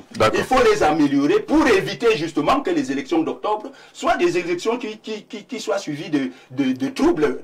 Personne ne le souhaite. Parce que justement, on a toujours vu en Afrique et un peu partout dans le monde que des élections menées dans des conditions que nous voyons viciées aboutissent toujours la question que Franck posait tout à l'heure et que je m'avais posée au président Éric Guéguin, c'est pourquoi ne pas s'inspirer, prendre en compte ces difficultés, cette situation des populations, cette colère, ce rejet de ce code électoral, pourquoi ne pas l'utiliser pour mobiliser davantage des populations? Éric. Jean-Jacques, déjà, avant de répondre à votre question, ça c'est le directeur du journal Émergence, je pense, publication Émergence. Hein. Les cahiers de l'émergence. Les cahiers de l'émergence. Oui. Il est important, je pense que en matière de, comme le président Cyprien Olinga l'a dit, nous ne choisissons pas les thèmes quand nous venons à la télé. Nous venons intervenir, contribuer sur des thématiques qui existent et qu'on ne nous demande pas pour les choisir. Vous voulez dire qu'on a mal fait de choisir le code électoral, que c'est notre faute. C'est ce qui estime que le débat, quand on voit chaque fois, c'est nous qui l'avons choisi, ça c'est très grave. Quand quelqu'un dit ça plusieurs fois, on peut dire une fois, mais quand on répète ça plusieurs fois, ça déroute les Camerounais. Mais quand il dit mettre sur la table, ce n'est pas forcément la table de cette émission. Non, je vais dire quelque chose, il y a un problème. Le président Cyprien Olinga a dit qu'ils ont fait des réunions pour ce même code. Nous, au niveau du président de la République, j'ai envoyé une correspondance dont je vous ai tenu copie au président. Je n'ai pas attendu la télévision pour le faire. Et quand le faisons, on ne savait pas si c'était... Vous l'avez envoyé seulement hier. Oui, mais c'est dire quelque chose. Avant votre émission. Seulement hier. Avant votre émission, quand même. Peut-être que c'est votre correspondant qui a inspiré donc, aussi. Avant votre émission. Donc, pour vous dire qu'on n'attend pas être à la télé pour défendre ce qu'on doit défendre. Donc, venir réduire les leaders de partis politiques en disant aller sur le terrain et puis on n'attend pas venir à la télé avant d'aller au terrain. D'accord. Nous on est au terrain tout le temps. Oui. Voilà. Maintenant pour revenir à la question, ce que je vais dire sur l'opportunité du code électoral, je pense que c'est une très bonne opportunité. Et quand on dit qu'on devrait profiter de la colère des populations pour pouvoir capitaliser sur un électorat, mais on le fait déjà, on n'attend pas la télé pour ça. Parce que c'est quoi la politique? La politique, quand tu es dans l'opposition c'est quoi? C'est ceux qui ne gouvernent pas. Il y a le pouvoir et ceux qui n'ont pas le pouvoir. Mais ça devrait se ressentir, sinon, Monsieur le Président. On le ressent. Au moins sur l'engouement au niveau des institutions. On le ressent. Écoutez, nous étions au défi. Vous avez vu, pour la première fois dans l'histoire du Cameroun, j'ai révolutionné l'écologie politique au Cameroun. Ça n'existait pas. Je n'ai pas attendu. Je suis revenu au Cameroun en 2015. Vous savez qu'avant, il y a eu un président d'un parti écologique qui a été candidat à l'élection présidentielle aussi, le président Kedji. Oui, tout à fait. Voilà. Mais il n'est plus là. Ouais. Mais nous sommes là. Donc ça veut dire que nous rapportons une révolution dans le conseil de l'écologie politique qui n'existait pas. Donc le Cameroun est un pays essentiellement écologiste. C'est une thématique qui occupe 80% des jeunes. Quand vous allez à la rue, les jeunes Camerounais ne parlent que énergie renouvelable, développement durable, emploi vert. Avec toutes les associations qu'on voit là, ça veut dire que c'est qui parle de Real et Barcelone. Également aussi Real et Barcelone, aussi, même la Champions League. C'est écologique. Bien sûr, parce que l'écologie, c'est tous les domaines. C'est ce qui occupe la jeunesse, qui était complètement absente. Et puis, quand je m'en vais dans l'essence du Cameroun, le Cameroun est un pays à 70 à 80% agricole. La politique qu'on devrait incarner au Cameroun, c'est une politique écologiste. On ne peut pas être un pays agricole et on ne prend notre politique. Ça veut dire qu'on est passé très longtemps. Donc vous êtes effectivement sur le terrain. Nous sommes sur le terrain. On a toujours été sur le terrain, l'écologie sur le terrain. Moi-même, j'étais pendant 10 ans président du syndicat des énergies renouvelables du Cameroun, pendant 10 ans. Et pendant 10 ans, j'étais sur le terrain. j'ai fait beaucoup de réformes au niveau de l'écologie, bien sûr. Donc, venir en politique, la politique, défendre son pays, c'est pas uniquement venir sur le terrain politique. Je suis quelqu'un qui vient du terrain pour intégrer la politique. Pourquoi? Parce que je veux réformer les lois au niveau de l'Assemblée nationale. Et faire de la politique ne veut pas simplement dire, c'est aussi, mais pas simplement dire vouloir être président de la République. Mais c'est aussi vouloir être président de la République. J'ai pris cette précision pour que les jeunes comprennent. Quand je vois les jeunes sur le terrain, sur le plateau, tenir ce genre de langage, j'ai l'impression qu'ils vivent sur une autre planète, ils sont pas au Cameroun. Quand je vois les jeunes dire que tout va bien, il n'y a pas de problème, ça pose question. Quand je vois quelqu'un qui fait dans la presse, il y a 2 jours, vous m'avez invité ici pour défendre les subventions, les aides à la presse, c'était ici. Moi, je ne suis pas journaliste, mais je les ai défendus. Vous l'avez dit que comme il n'est pas d'accord avec vous là. Ce n'est pas ça que j'ai dit. Je ne juge personne, c'est pas ce que j'ai dit. J'ai dit qu'un jeune doit être cohérent avec la réalité. Quand un pays nous appartient, on doit avoir des positions qu'on peut supporter dans la durée. Il ne faut pas avoir des positions de circonstances parce qu'on a peur de la censure, parce qu'on veut telle subvention. Si on parle de décision, on dit non, il faut arrêter ça. Quand on est jeune, sont critiqués. Je ne sais pas qui l'a fait. Quand on est jeune, on doit avoir une posture qu'on peut tenir sur la durée. Et je reviens sur la question que vous avez posée là sur la période, le moment, qui est très important. Il ne faut pas de confusion. On peut défendre tout ce qui est anormal dans notre politique à tout moment. À tout moment, oui. Il ne faut pas faire croire aux jeunes qu'il y a un moment de janvier à mars. On défend aussi pour défendre, on veut un résultat. Bien sûr, mais à tout moment, le résultat, la seule personne habilitée à agir sur le code électoral, actuellement, c'est le président de la République. C'est pour ça que j'ai adressé une correspondance au président de la République, parce qu'actuellement, vu le timing, nous ne sommes pas quand même, on sait ce qu'on fait. On lui a adressé cette correspondance, pourquoi? Parce que c'est la personne aujourd'hui, président national du RDP, c'est président de la République, il a toutes les cartes en main pour pouvoir faire bouger les lignes. On ne peut pas faire ce débat si lui n'est pas saisi. On a d'abord commencé par le saisir avant de venir à la télé. Ne faites pas croire qu'on vient à la télé parce qu'on a pas saisi les bonnes personnes. Voilà. Bonsoir, le panel. Jean-Jacques, donner son point de vue par rapport à la thématique du jour ne saurait être opportun, encore moins pertinent à quelques jours de la convocation du corps électoral. Ngok Jean Armand, la contribution du parti du Jouvence, je viens à vous tout à l'heure. Bonsoir Jean-Jacques et au panel. Le débat sur le code électoral sera toujours pertinent pour l'opposition dans la mesure où nous sommes en année électorale. Mais soyons lucides, si le régime voulait le modifier, il l'aurait fait bien avant. Nous considérons ce code électoral comme étant conflictogène parce que n'ayant pas intégré les requêtes de l'opposition, il est donc de ce fait conçu pour le maintien du candidat du pouvoir. Je suppose que vous avez avec vous le code électoral. Je vous invite à lire les articles 8 et 9. Le président de la République nomme tous les membres de l'ECAM sans concertation avec l'opposition. Lisez l'article 9.2. Les membres sont des personnalités indépendantes et neutres. Or, Jean-Jacques, tous les membres de l'ECAM sont des apparatifs du RDPC. Article 42, et l'ECAM a le monopole de la gestion et de la révision du fichier électoral et l'opposition n'a aucun moyen de vérification. Voilà la simple publication de la liste électorale nationale, article 80, qui dépasse l'ECAM. Article 122 sur le dépôt des candidatures qui se font au Conseil constitutionnel. Or, tous les membres sont des pontes du régime et pour protéger leur strapontin, vous entendrez bonne dans la forme, mais pas dans le fond irrecevable. La liste des articles problématiques est loin d'être exhaustive. Jean-Jacques, pour la garantie d'un jeu électoral équilibré, doit être révisée. Maintenant, je suis aussi d'accord qu'il s'agit d'un rapport de force. Voilà pourquoi nous, au Parti Jouvence, on se contente de faire de notre projet de société pour séduire les Camerounais. Patrick Biyébé, secrétaire national de la communication du parti Jouvence, qui a cité un certain nombre d'articles qui seraient problématiques de son point de vue. Tout cela est débattable dans tous les cas. Oui. Allons-y, Franck. Jean-Jacques, j'ai l'habitude de dire, je suis responsable de ce que je dis, je ne suis pas responsable de ce que les gens entendent. Ça, c'est une chose. Pourquoi? Parce que, figurez-vous que sur ce plateau, nous avons, je pense, Merci Do, soit leader des partis politiques. Mais le Cameroun en compte combien? Un peu plus de 300. Voilà. Ça veut dire quand une analyse est déclinée, si vous ne vous sentez pas concerné, mais vous passez dessus. Vous n'avez pas besoin de rentrer sur la défensive. Vous voyez? Et maintenant, voyez-vous le code électoral, Jean-Jacques, quand vous le parcourez, c'est au minimum 124 pages. Et tout à l'heure, je vous ai fait part du déficit de culture politique. La preuve en est que c'est moins de 10% des Camerounais, je pense même moins de 5% qui ont élu le chef de l'État en 2018. Vous voyez que le déficit il est créé sur approximativement 25 à 30 millions d'habitants. Vous voyez. Donc, combien de Camerounais ont déjà lu? On ne demande pas à quelqu'un de tout maîtriser. 124 pages. Donc, à partir de ces déficits, vous comprenez que je ne suis pas certain que vous avez 500 000 Camerounais qui ont parcouru le code électoral. Maintenant, qu'est-ce que ça met en lumière? Qu'est-ce que ça met en évidence? Mais c'est ce déficit.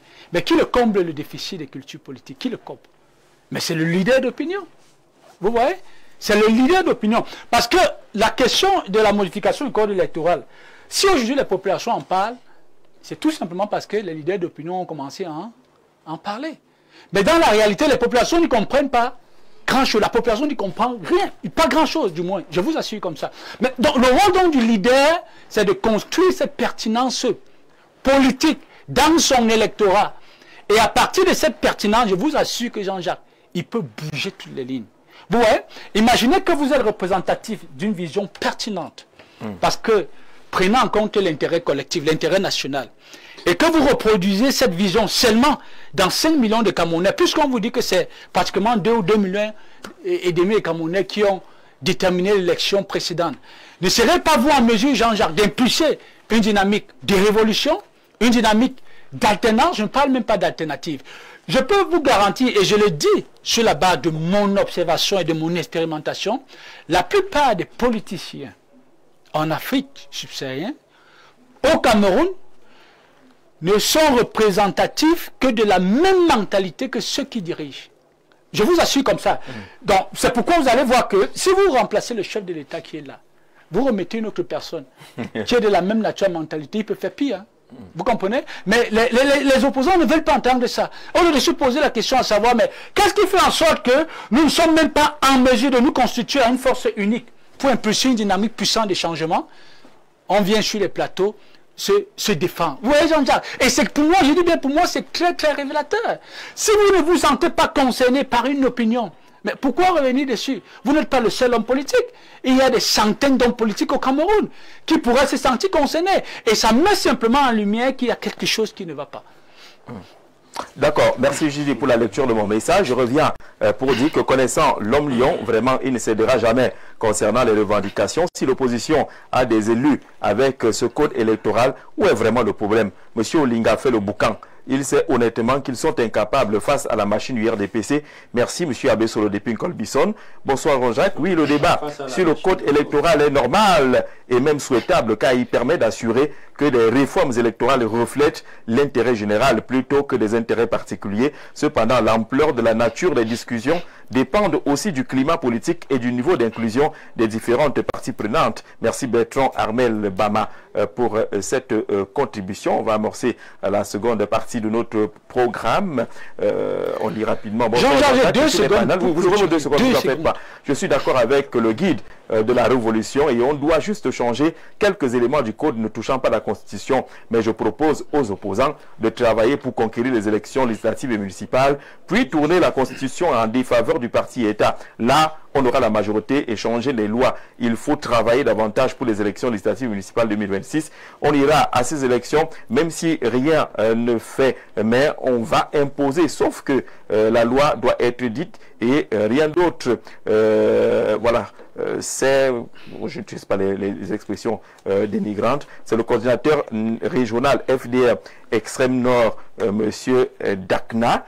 Votre parti est bien implanté. Oui, c'est le coordinateur régional de mon parti dans l'extrême nord. Voilà, pour ceux qui demandaient quelle est la représentation. Voilà, vous êtes bien implanté. Le gars qui dit sur le plateau que le Camerounais n'a pas de culture politique semble délirer. Regardez bien, malgré les inscriptions massives, on ne pourra pas dépasser 9 millions d'électeurs. La masse critique de la fraude se situe aux environs de 7,5 millions d'inscrits. Si Elecam communique le nombre d'inscrits exact, impossible pour le parti d'Iflam de tricher. Alors, ça veut dire que le chiffre qui est communiqué par Elecam, vous le mettez déjà en doute, n'est-ce pas? Le code électoral camerounais est taillé sur mesure pour, et seulement le RDPC. Si on est si puissant comme le RDPC pense être, pourquoi ne pas aller aux élections transparentes? Armand depuis Francfort sur le Main en Allemagne. On vous salue là-bas, frère. du côté de la diaspora. Inscrivons-nous massivement aussi. Même vous de ce côté-là, ça n'évolue pas beaucoup. 1400 inscrits seulement depuis le mois de janvier sur l'ensemble de la diaspora. Sur les 230 000 inscrits nouveaux, 1400 quelques poussières sur la diaspora. Il faut qu'on fasse également des efforts de ce côté-là. Bonsoir Jean-Jacques, également à tous les invités.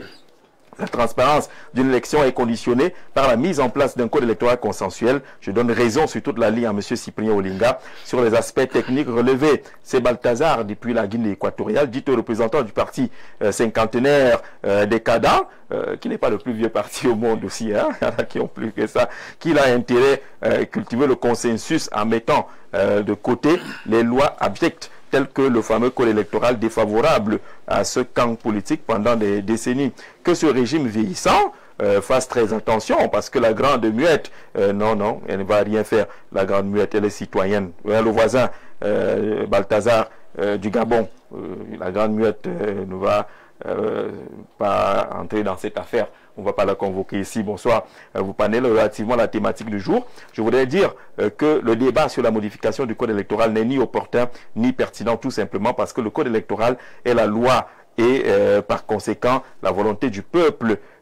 Avez-vous déjà vu quelque part où celui qui est au pouvoir modifie la loi en sa défaveur? Non, le combat est ailleurs. Il faut gagner l'électorat et aller défendre ses idées au Parlement. Si les politiciens attendent que le régime accorde une oreille attentive aux propositions du code électoral, ils vont attendre longtemps, à défaut de croire que le régime veut se faire harakiri, clairement dit par ce Camerounais. Bonsoir Jacques, bonsoir à ton panel. La révision du code électoral ne saurait être une simple agitation pour les acteurs politiques, on a lu ce message, est également tributaire, le code électoral, de la qualité de l'enrôlement des équipements, la délivrance des cartes électorales et autres. On va entrer un peu dans le fond de ce qui a été proposé tout à l'heure comme grande ligne de cette modification. Élection à 2 tours, bulletin unique, révision de la majorité électorale, révision également de la caution ou du cautionnement, revue à la baisse. Est-ce que vous pensez que ça pèse suffisamment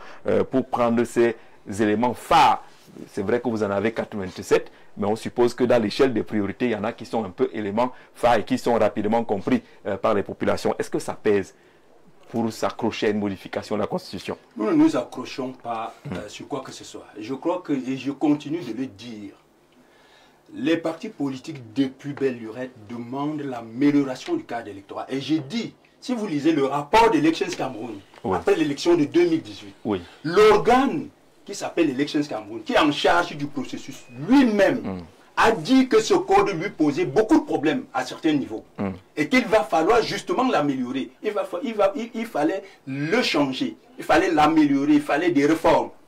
Mais jusque-là, même l'organe qui est Elections Cameroun, qui a également dit que ce code était problématique, n'a jamais été suivi. Et les gens vous disent quand même que c'est parce que ceux qui sont au pouvoir ne peuvent pas se faire harakiri. Donc, on conçoit un système, ils acceptent qu'on verrouille un système électoral qui ne permet justement pas au peuple. Parce que c'est le peuple, lui, qui est souverain. C'est le peuple qui doit choisir librement quels sont ses représentants. Et si des gens taillent des lois qui ne permettent donc pas à ce peuple de choisir, vous faites la différence parce que même aller à l'Assemblée, nous irons à l'Assemblée nationale. C'est qui le peuple? C'est qui les gens et c'est qui le peuple? Le code électoral passe par l'Assemblée nationale. Et donc, ce sont les représentants du peuple. Je dis, il y a un parti qui a la majorité là-bas. C'est démocratique. Est-ce que allez-y, on veut se comprendre. Je veux vous comprendre. Je fais l'effort. Allons-y. Je vais être attentif. C'est démocratique, selon vous. Mais nous disons que ce parti-là, depuis 43 ans, a ces majorités-là, parce qu'il y a un souci sur la transparence. Vous croyez que si notre système électoral, si notre démocratie était minimalement transparente, ce parti-là aurait cette majorité obèse? Et c'est tailler des lois pour avoir des majorités obèses pendant des siècles. Et nous disons... Est-ce que ça a un impact sur les législatives? Ça a l'impact. Rapporté par l'opposition en 92 et vendu par la même opposition. Est-ce que c'est un impact ce code électoral sur les législatives? On peut encore débattre de la présidentielle. Est-ce que sur les législatives, il y a un impact? Ça a un impact. Mais nous disons, et je continue de dire, nous préparons les présidentielles, nous aurons notre carte à jouer, nous préparons davantage justement au sein du FDR les législatives et les municipales. Et le code électoral serait un problème. Et je dis qu'à tous les niveaux, ce code électoral ne permet pas qu'effectivement le peuple souverain puisse choisir et ses maires, ses conseillers municipaux. Précis, pour que le débat soit bénéfique à ceux qui nous écoutent, c'est quoi le problème pour ceux qui sont les municipales ou des législatives sur le code électoral? Vous pensez que quand on parle de bulletins uniques, que des gens partent s'asseoir pour dire ramenez-nous les bulletins de tel parti politique, que ce soit au municipal ou au législatif, c'est seulement à la présidentielle qu'ils le font? Ils le font aussi aux législatives. Et là, c'est les mentalités. Mais vous parlez de mentalité. On peut donc contourner les mentalités en adoptant le bulletin unique. Parce que beaucoup de démocraties utilisent le bulletin unique. On n'utilise plus cette foultitude de bulletins où chaque parti ou chaque liste a son bulletin. Oui. Parce que c'est ça qui permet effectivement que des gens sortent des bureaux de vote avec les bulletins de leur adversaire pour aller justifier leurs 2000 francs, 3000 francs qu'on va leur donner. Lorsqu'ils ramènent, j'ai dit... On a les cas précis municipaux, ceux qui ont gagné là où ils devaient gagner. J'ai dit, monsieur, si vous estimez que c'est ça le débat et que nous disons que le bulletin unique n'est pas utile, il n'est pas utile au municipal, il est peut-être utile seulement à la présidentielle, c'est un problème. Nous disons ce qui nous intéresse ici en tant que leader politique. Moi, je parle des élections, parce que nous irons, le FDR va participer à ces élections-là, y compris législatives. Il y a nos candidats qui sont en train de travailler. Le coordinateur qui vient d'envoyer le message à l'extrême, il fait un formidable travail. Au niveau d'Ayagua, oui, il y aura une liste, il sera lui-même tête de liste à Ayagua pour les municipales. Vous comprenez? Il sera lui-même tête de liste. Nous sommes en train de travailler, nous avons des représentants qui veulent être des maires, qui veulent être des conseillers municipaux. Et il est clair, il est normal donc que nous nous battions pour que quand ils seront quand ils seront en compétition, que des gens n'aillent pas s'asseoir sur le bosquet en demandant qu'on apporte leur bulletin et qu'on leur remette 10 000 francs ou 5 000 francs. Nous disons que la transparence électorale, tout le monde y gagne. Tout le monde y gagne. Nous gagnons la paix pour notre pays. Nous gagnons le fait qu'effectivement, c'est ceux que les Camerounais vont choisir, qui iront à l'Assemblée nationale, qui seront des maires, et ils travailleront pour l'intérêt des Camerounais. Mais quand vous avez des parfaits prédateurs, des gens qui ont pillé le pays, qui pensent qu'on va donc écarter cela, parce qu'en réalité, c'est nous qui aurons des millions pour payer des cautions de 100 millions, pour payer des cautions de 1 million, et que lui qui parle avec ses camarades qui sont à l'extrême nord, par exemple, hein, ils auront un problème. Quand vous dites qu'il faut faire ci, ça, pour qu'effectivement l'élection soit inclusive. Donc vous avez dit tout à la fois, on est d'accord, le bulletin unique va faire changer les choses, le rabaissement de la caution pour que ce ne soit pas seulement eux qui soient candidats. Nous disons que il faut, j'ai dit, le paquet des réformes que nous avons proposé dans un document qui a été transmis. Le président sait là où les partis politiques, c'est pas le mien seulement. Il y a l'UDC, il y a le PCRN, il y a le SDF. Nous sommes dans un regroupement. Nous avons tenu une réunion et nous avons dit, comme il y a une session en juin, et puis c'est des réunions, elle a eu lieu en main. Il est possible, il est donc opportun de rappeler au président de la République que les réformes que nous vous avons proposées, vous pouvez faire passer au moins la réforme à minima qui ne nécessite pas qu'on touche la Constitution là, et puis la grande réforme, on fera après la présidentielle. Donc c'est ce qui a été dit. Et nous disons, je continue de dire, c'est pas les leaders, c'est pas Olinga qui vous dit, voilà le thème dont je veux débattre. Je viens quand on a abordé la question. Et je dis, il faut que les Camerounais le sachent, le fait d'être à la télévision pour sensibiliser les Camerounais, pour mobiliser les Camerounais, n'est pas antinomie, n'est pas contre le fait qu'on soit également sur le terrain. Voilà. Nous sommes en même temps sur le terrain et nous avons des représentations qui travaillent sur le terrain également. Même quand je suis assis ici, il y a des gens qui sont sur le terrain. C'est clair, c'est clair. Bonsoir, monsieur Jean-Jacques et à tout votre panel. Vraiment, l'heure n'est plus à modifier le code électoral ou non. Les élections sont déjà là. Alors que les vrais partis de l'opposition se préparent, nous, le peuple, nous avons déjà nos cartes et on attend juste octobre pour choisir le candidat le plus convaincant. Et le mot d'ordre de tout, sauf le RDPC. Merci, belle émission à vous Thierry de Mokolo, fidèle au Grand Soir, qui dit que le mot d'ordre chez eux là c'est tout, sauf le RDPC. pas RDPC, RDPC. Alors, c'est sûr, c'est votre parti qui a des pièces comme ça, là. Que c'est le R qui est dépiécé. Tant que c'est dans le R, il n'y a pas de souci. Non, le R n'est pas dépiécé. Non, c'est pas... Il est debout. Alors, sur les revendications, parce qu'on parle de 87 par-ci, 4 par-là, ainsi de suite, on va résumer un peu tout cela. On parle par exemple d'instauration d'un bulletin de vote unique, le président l'a dit, allongement de la durée des campagnes électorales, c'est dans ces documents-là, 30 jours au lieu de 15, donc ça coûte cher, hein, 30 jours d'élection, de campagne électorale, abaissement du montant des cautions à déposer pour les législatives, de 3 millions de francs CFA à 500 000 francs CFA par candidat. Déjà pour les législatives, il faut être clair, c'est 1 million. C'est 1 million. C'est pas 3 millions. Et pour les municipalités, de 50 000 à 25 000 francs CFA qu'on pourra, c'est cette proposition. Interdiction d'installer des bureaux de vote dans les casernes ou dans les chefferies. D'autres propositions également complétées. On parle de l'élection au suffrage universel, égal et secret, et qu'il peut être direct ou indirect. La mesure viserait à réduire par exemple les taux d'abstention observés, la neutralité, la représentativité et l'indépendance du code électoral, ainsi de suite. Vous avez un ensemble de ce genre de propositions pour faciliter et garantir la transparence. On parle beaucoup d'argent dans cette affaire. Le président Eric a pensé également à cela, qu'il faut que l'élection soit inclusive. Si on a des taux, pour ce qui est du cautionnement assez élevé, c'est que c'est vicié déjà. Tout à fait. Discriminatoire. Même Oui, discriminatoire. Je pense qu'on ne peut pas, dans une élection, oui. On ne peut pas, au monde, on ne peut pas privilégier l'exclusion par l'argent. C'est comme ça que j'appelle ça. Exclusion par l'argent. Oui, c'est ça. C'est ça la réalité. On ne peut pas avoir l'exclusion par l'argent. On ne peut pas éliminer les Camerounais qui veulent servir leur pays par le critère argent. Donc, je pense qu'il faut revoir ce problème d'argent. C'est pratiquement le même montant hein, au Sénégal. 30 millions. Le Cameroun n'est pas le Sénégal. Je voulais juste informer. Je pense qu'il faudrait... Si on ne prend tout du Sénégal, on prend tout. Si on ne prend pas, on laisse l'autre. Voilà. Donc je pense qu'il faut...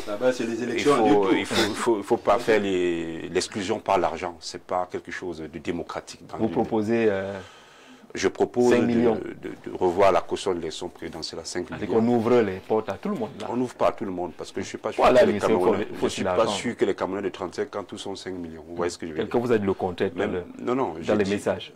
Je dis que les Camerounais aujourd'hui, de 35 ans, ils n'ont pas tous 5 millions. Qui c'est qui n'en ont pas, qui ne viennent pas? La réalité aujourd'hui, c'est pas l'église. Donc l'exclusion par l'argent. Donc c'est pour dire qu'on ne peut pas accepter l'exclusion par l'argent. Et je pense que c'est... On vous a dit que Cabral au départ n'avait même pas le million. Mais il a été candidat en 2018. 5 millions, il y a des gens qui peuvent en payer plus. Je pense que 5 millions me paraît être une somme assez intéressante pour montrer aux jeunes qu'ils peuvent avoir de l'espoir. Parce qu'il n'y a rien de plus pénible qu'un jeune se sente déjà exclu par un montant. Donc même l'épargne ne lui permettra pas de l'avoir selon le niveau de vie du Cameroun à 35 ans. Il y en a d'autres qui sont milliardaires à 35 ans, mais pas la majorité. Oui, ici, hein. Vous avez mais pas la majorité. Les gens qui ont les ministres qui sont là dehors, là, qui roulent dans les voitures de 80 millions, mais pas la majorité. Moins de 35 ans. Mais pas la majorité, ce qui fait que on doit pouvoir avoir des règles consensuelles qui permettent à la majorité d'expirer. Ce n'est pas le cas. Qu'on revoit cela à la baisse. Et pour les législatives, on parle d'1 million à combien? Ça va? Pour les législatives, j'ai parlé de... Non. J'ai parlé pour les législatives de 200 000 francs. Qui pour être député? Oui, tout à fait. Pour être député, on peut parler de 200 000 francs. Et pour les municipales, on peut parler de 25 000 francs. Parce qu'en fait, l'élection ne peut pas être conditionnée par l'argent. C'est une guerre d'idées. C'est ce qu'on propose. Et le peuple choisit. On ne peut pas de prime abord mettre des montants pour exclure les gens, alors qu'ils ont des propositions peut-être intéressantes pour leur pays. Ne renversons pas les choses. On n'est pas dans un deal commercial. On aura 30 millions de personnes qui ont 30 millions d'idées. Les idées ne manquent pas. Non, vous savez, il y a toujours la puissance d'une bonne idée, elle est irréprochable. Même si nous sommes 50 ici, à avoir une bonne idée, il y aura la puissance de la bonne idée. Ça, on ne peut pas l'anéantir. Donc je pense que l'argent ne peut pas être un critère pour exclure les gens de concourir à une élection. Franck, sur ces arguments, oui, vous savez, descendre à 5 millions. Vous savez que depuis que je parle, je n'ai pas approuvé le code électoral. Hein. Oui. Je ne l'ai pas approuvé. Et votre émission, je pense qu'elle a un caractère pédagogique. Ce qui fait que quand nous répondons aux questions, nous devons également argumenter afin de justifier notre orientation analytique. Et concernant le cautionnement, il y a un objectif derrière, il y a une intention derrière. c'est cette intention qu'on doit interroger, que nous devons convoquer. L'intention, c'est laquelle? Est-ce une stratégie pour empêcher certains candidats de se présenter à l'élection? Ou alors, est-ce une prévention aussi des candidatures fantaisistes? Moi, j'observe quelque chose sur la toile ces derniers temps. Je vois des candidatures qui se prononcent. Mais quand vous-même, vous regardez ces personnes, Jean Jarzé, vous vous posez la question à savoir si ces personnes vraiment regorgent toutes les compétences nécessaires pour diriger un pays. C'est une question que je pose, je n'affirme rien. Vous voyez, ça c'est un premier élément. Et c'est la raison pour laquelle la question du cautionnement détermine également la crédibilité du candidat. Hormis la crédibilité du candidat, je pense que ça pourrait justifier également le soutien qu'il a. Plus que dans le fond, dans des pays beaucoup plus organisés, je pense que c'est l'électorat en réalité qui parfois participe, c'est-à-dire qui paie ce cautionnement-là. Oui. Vous voyez? Donc, le montant, il peut être revu à la baisse, il peut être revu à la baisse, je suis d'accord là-dessus. Maintenant, il faut tout simplement interroger l'intention qui est derrière. Vous voyez? Je vous ai dit tout à l'heure que parce qu'on est pratiquement là où il y a conflit, d'intérêt, oui. Là où il y a conflit d'intérêt, la couture sur mesure sert une minorité de personnes. C'est ce que j'ai dit d'entrée. Ouais, c'est ce qui explique tout ça. Parce qu'il y a par exemple des points tels que les points relatifs aux revendications. Par exemple, qu'on ne devrait plus installer les bureaux de vote dans les chefferies ou les casernes. C'est normal, puisque oui. Dans le fond, l'armée, elle est républicaine. Elle est supposée ne pas être au service d'un régime, mais au service de la nation. Donc il y a les points sur lesquels on peut discuter. Je l'ai dit d'entrée, je n'ai pas un problème avec la modification du code électoral, mais c'est le timing en réalité qu'il faut... Oui, c'est sur ce timing qu'il faut beaucoup plus réfléchir. Mais on sent que tu as quand même un problème avec une revue à la baisse du cautionnement. Oui, pour donner la possibilité à d'autres candidats. Parce que si on estime être suffisamment puissant, je pense que quelqu'un l'a dit. D'ailleurs que vous aviez un parti qui a le contrôle sur les institutions, le contrôle financier, il est assez représenté.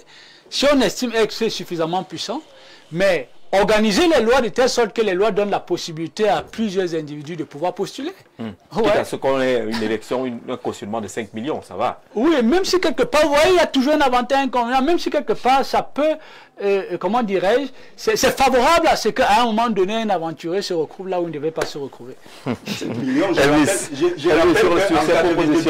rappelle qu'en 92, la caution, elle était d'1,5 million à l'élection présidentielle. Oui. Et en 2011, je crois 2004-2011, on l'a fait passer à 5 millions. Oui. Et après 2011, on est passé à 30 millions. Oui. Vous comprenez que l'intention, c'est de verrouiller systématiquement et progressivement pour qu'à la fin, on se retrouve avec une élection qui sera organisée au Cameroun où seul M. Paul Biya ou bien celui qui prendra la tête de son parti et ses ex-ministres et PCA seront ceux qui vont compétir. C'est pas vous qui aviez la parole, mais on vous a permis d'intervenir. Ils seront les seuls à être multimilliardaires. Et je pense même que c'est pour cette raison que la plupart d'entre eux sont en train de mettre à sac le pays. Sauf que vous avez quand même des partis politiques dans l'opposition, comme le SDF, qui peut être candidat à la candidature. La caution, c'est combien? 50 millions. Pour être candidat à la candidature, Joshua aussi, à la dernière convention, ne se levait pas qui voulait pour être candidat, je crois qu'entre 50 et 100 millions, 50 millions pour être candidat déjà à l'intérieur du parti, parce qu'ils ont estimé qu'il ne faut pas aller à l'aventure.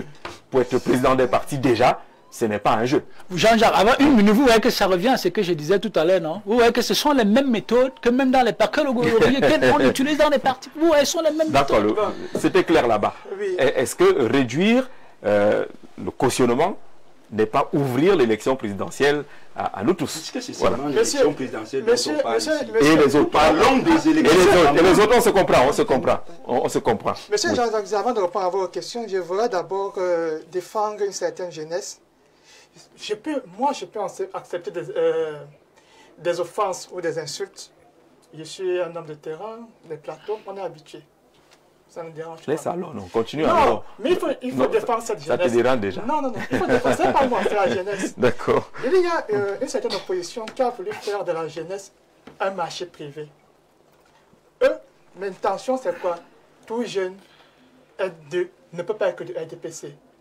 Tout jeune qui est du RDPC est forcément, soit il a été acheté, soit il manque d'intelligence, soit, je ne sais pas, il est quasiment fou. Parce que le futur candidat du parti écologique a fait une allusion que je n'ai pas du tout appréciée sur la jeunesse. Il y a des jeunes RDPC qui, aussi bien que vous, sont républicains et ont envie de servir leur pays et qui font même à certains niveaux mieux que vous. Donc, il faudra respecter des gens qui ne sont pas de même bord politique que vous. C'est une question. Ceci étant dit. C'est une question de c'est ça le respect de la démocratie. Il nous faudrait parler sur le plateau que quand je vois un jeune, mais ça signifie que donc il y avait un camp où il s'est interdit aux jeunes. J'aurais pu vous dire, quand je vois un jeune qui arrive et qui vous dit qu'il veut être président et qui veut ceci, qu'il veut cela, qu'il n'est pas capable. Mais non, je ne vous le dirai pas. Là, vous déformez mes propos. Je pense que c'est ce que j'ai dit. Vous reviendrez. Vous déformez mes propos. Et ce que vous dites n'est pas tout à fait juste. Vous reviendrez arranger. La question qui est importante, c'est la question Vous gâtez d'abord.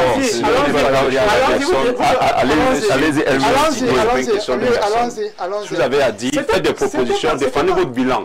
Et si on a une élection présidentielle, vous avez un bilan à défendre. Le Cameroun n'a pas l'eau, le Cameroun n'a pas d'électricité. Les jeunes n'ont pas d'eau, n'ont pas d'électricité. Donc défendez votre bilan. Défendez votre bilan, je vous écoute. Mais défendez votre bilan. Votre bilan, c'est lequel? Voilà. Défendez votre bilan. On attend votre bilan. Allez-y, RDPC a eu le pouvoir pendant 40 ans. Vous avez un bilan à défendre. Défendez votre bilan, je vous écoute. Ne faites pas croire à ceux qui nous regardent que c'est comme ça que les jeunes réagissent. Voilà. Oui, c'est pour ça qu'ils défendent leur bilan. Allez-y, défendez leur bilan. Expliquez aux Camerounais pourquoi ils n'ont pas l'eau et de l'électricité. D'accord, le moment viendra. Tout à fait. Vous, ce n'est pas qu'ils expliquent. Vous, c'est de venir avec des propositions. Moi, j'ai des propositions et il a le bilan. Ne donnez pas la possibilité d'expliquer. Non, il a défendu le bilan et nous, on n'explique pas. Alors, comme les gars ne parlent pas, nous, on a des propositions. Ne leur donnez pas la possibilité de réagir. Les énergies renouvelables, vous posez des délestages. Monsieur le président, candidat pour candidature, vous avez l'occasion, vous avez 1001 occasions de réagir pour ce que vous proposez. Laissez ceux qui n'ont rien fait, selon vous, répondre. Une fois que cela, j'ai balayé ce premier point où je parlais de la jeunesse, je voulais dire que... sur le cautionnement. Sur le cautionnement. Pour faire... surtout, je prends le cas précis de l'élection présidentielle, puisque c'est ça qui est l'actualité. Quand on est porteur d'une vision nationale, il est évident qu'on gagne autour de soi une multitude de forces et d'espoirs qui sont capables de cotiser l'argent, qui est capable de vous apporter et de vous accompagner, de cotiser l'argent, de vous accompagner au sommet. Et c'est ça la première chose. C'est ça la première chose. Le taux, 30 millions, 5 millions, je ne sais pas, mais il y a une première chose qui est là, c'est que quand on veut on est porteur d'une idée nationale. Ça signifie que je vous passerai mon projet que j'ai envoyé à votre président national et vous le lirez. Je vous enverrai mon projet que j'ai envoyé à votre président national et vous allez le lire. Vous allez envoyer votre projet. Je vous le passerai à la fin. Je vous passerai le projet à la fin de l'émission. Vous allez lire ce que j'ai dit à votre président national. Tout est là-dedans, ce que je propose. Vous êtes quand même un candidat extraordinaire. Vous envoyez encore vos propositions dans le parti. Oui, bien sûr, parce que le président de la République. Elvis, on va à la réponse, vraiment. D'accord, allez-y. C'est ça que je l'ai dit. Ça veut dire qu'on est porteur d'une idée à hauteur nationale. Ça signifie qu'on a une masse qui était capable de vous porter à ce niveau-là.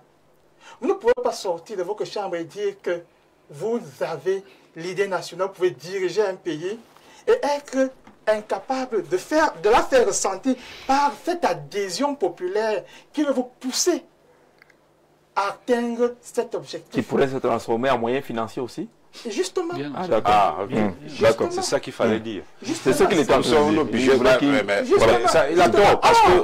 Or, si vous êtes... Donc les militants qui n'ont pas d'argent, on les chasse. Il y a des fundraising qui sont organisés par tout le monde aujourd'hui. Les militants qui n'ont pas d'argent, on les chasse. Parce qu'il ne faut pas les gens qui cotisent. C'est ça. Quels militants qui n'ont pas d'argent? C'est ce que vous dites. Donc il faut que j'ai les capacités d'avoir des gens qui vont cotiser pour moi. Si la personne peut cotiser, ça veut dire que je ne suis pas un candidat crédible. Parce qu'il faut que les gens cotisent pour payer ma caution. C'est ce que vous dites. Si vous pensez avoir le costume pour être président, faut que je sois capable de faire cotiser les gens. Ça signifie que vous avez des gens qui peuvent cotiser pour moi. Vous avez une masse. Laissez le débat laissez-moi le débat de mon colo là, s'il vous plaît. Soit ils peuvent on est sur un faux TV. Le débat des faux TV. Le débat des faux TV. Allez jusqu'au bout. Allez jusqu'au bout. C'est là où vous vous trompez. Mais on le voit, c'est une tradition. S'il vous plaît, c'est une tradition dans le monde. Vous pensez qu'on y a les candidats. Et là, vous faites l'erreur la plus pire. S'il vous plaît. Ça se voit à travers le monde. Les candidats sont soutenus au propre comme au figuré, matériellement, financièrement et autres. Ça s'est vu au Cameroun, lorsqu'on parle de Cabral Libi, lui et moi, on était tous pareils, mais il a eu de l'argent en lançant justement ce fundraising, ce qui se passe aujourd'hui. Allez, quand même, battez-vous pour aller jusqu'à la fin. Non, c'est lui qui passe le temps. Moi, je vous empêche pas de parler, allez-y. Vous n'avez rien à dire, c'est pour ça que c'est difficile de parler. Ce qui se conçoit bien s'énonce clairement. Vous n'avez rien à dire, c'est ça que là où vous ramez ou pas plus. Vous n'avez rien à dire. Le président, soyez patient. Voilà, il peut être votre militant demain, on ne sait jamais. Je veux bien, avec plaisir. D'accord, allez-y. Ok, comme je l'ai dit, quand on est porteur de l'Union nationale, ça veut dire qu'on a la capacité d'avoir cette masse-là qui peut vous porter jusqu'au sommet, jusqu'à la victoire finale. Et justement, à ce moment, je peux comprendre que 30 millions, les chiffres, ça peut être un débat. Mais la première chose, est-ce qu'il y a se mobilise pour vous? C'est ça, c'est normalement ça le premier argument. Parce que si on fait à un niveau très bas, ça signifiera quoi? Comme ce qu'on voit sur les réseaux sociaux, tout le monde se lèvera et dira que je paye ma candidature à moi. Donc je prends mon argent seul, je m'en vais, je fais ma tontine là. Toutes les mamans ont fait ça, on fait nos tontines, je recompte ça à la fin du mois, j'ai 1,5 million, je dépose, je fais ma pub là que je suis candidat. Je fais ma pub que je suis candidat. Mais quelle est la valeur de cette candidature-là? Quelle est la valeur de cette candidature? Tu vas échouer. Si le peuple ne te vote pas, tu vas échouer. Justement, c'est pour ça qu'on a des personnes 15,1%. Voilà, c'est pour ça. Donc, c'est même pas un problème. Cette fois-ci, c'est la démocratie. C'est pas un problème. On a compris. Tu n'as pas la grande démocratie. On te vote. Paul Bernard. Il ne peut pas avoir deux arbitres. L'arbitre, c'est le peuple. Paul Bernard. On n'a pas fait l'élimination par l'argent. Donc, le peuple. Mais c'est le peuple qui avait adopté cela. C'est ce que vous devez comprendre. Mais il ne faut pas mettre des critères pour éliminer le peuple est souverain. Monsieur le Président, le peuple souverain agit à travers le Parlement.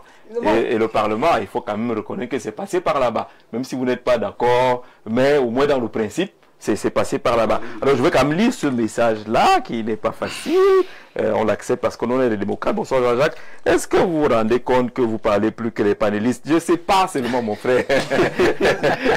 C'est parce que je ne sais pas. Hein? On a l'habitude de faire les interviews, vous et moi. Vous savez que là maintenant, il faut bagarrer pour séparer. Lorsqu'un panéliste a la parole, saisissez ce qu'il dit. Nous savons déjà la ligne éditoriale de la chaîne de télévision. Oui, toute chaîne de télévision a une ligne éditoriale. On ne se le cache pas. Si vous savez quelle est notre ligne éditoriale et que vous n'êtes pas à l'aise, ça s'appelle la télécommande. C'est simple, c'est ça la démocratie aussi. Donc ne restez pas sur une ligne éditoriale qui ne vous convient pas pour nous rappeler que non, vraiment la ligne éditoriale, elle est sacrée.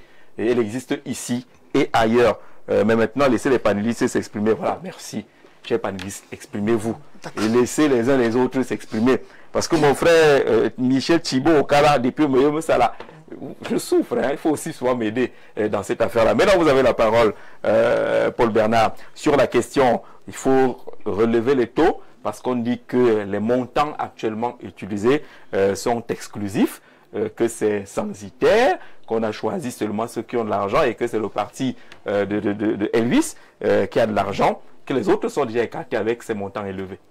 Voilà, il faut dire que nous sommes toujours un parti très sérieux et que le débat de l'argent ne s'invite pas encore à la table du MPCC parce que le problème pour nous est ailleurs.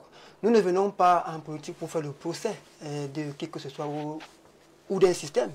Lors de la déclaration de candidature de notre président, il y avait toutes ces lois que nous sommes en train de vouloir modifier aujourd'hui. Alors, nous ne sommes pas là pour reculer en arrière, que ce soit à hauteur de 40 millions de francs CFA ou à 10 millions de francs CFA, nous sommes un train qui est à destination pour le résultat. Et nous allons nettement convier tout le monde à rallier le MPCC, parce que c'est le parti de la victoire. Ah, ça... Tout simplement, de la victoire. vous allez permettre quand même que je parle. Moi, je vous suis religieusement au quotidien, là, quand vous parlez. Donc, je suis en train de dire ici, nous ne nous inscrivons pas dans la politique des procès contre tel ou tel système.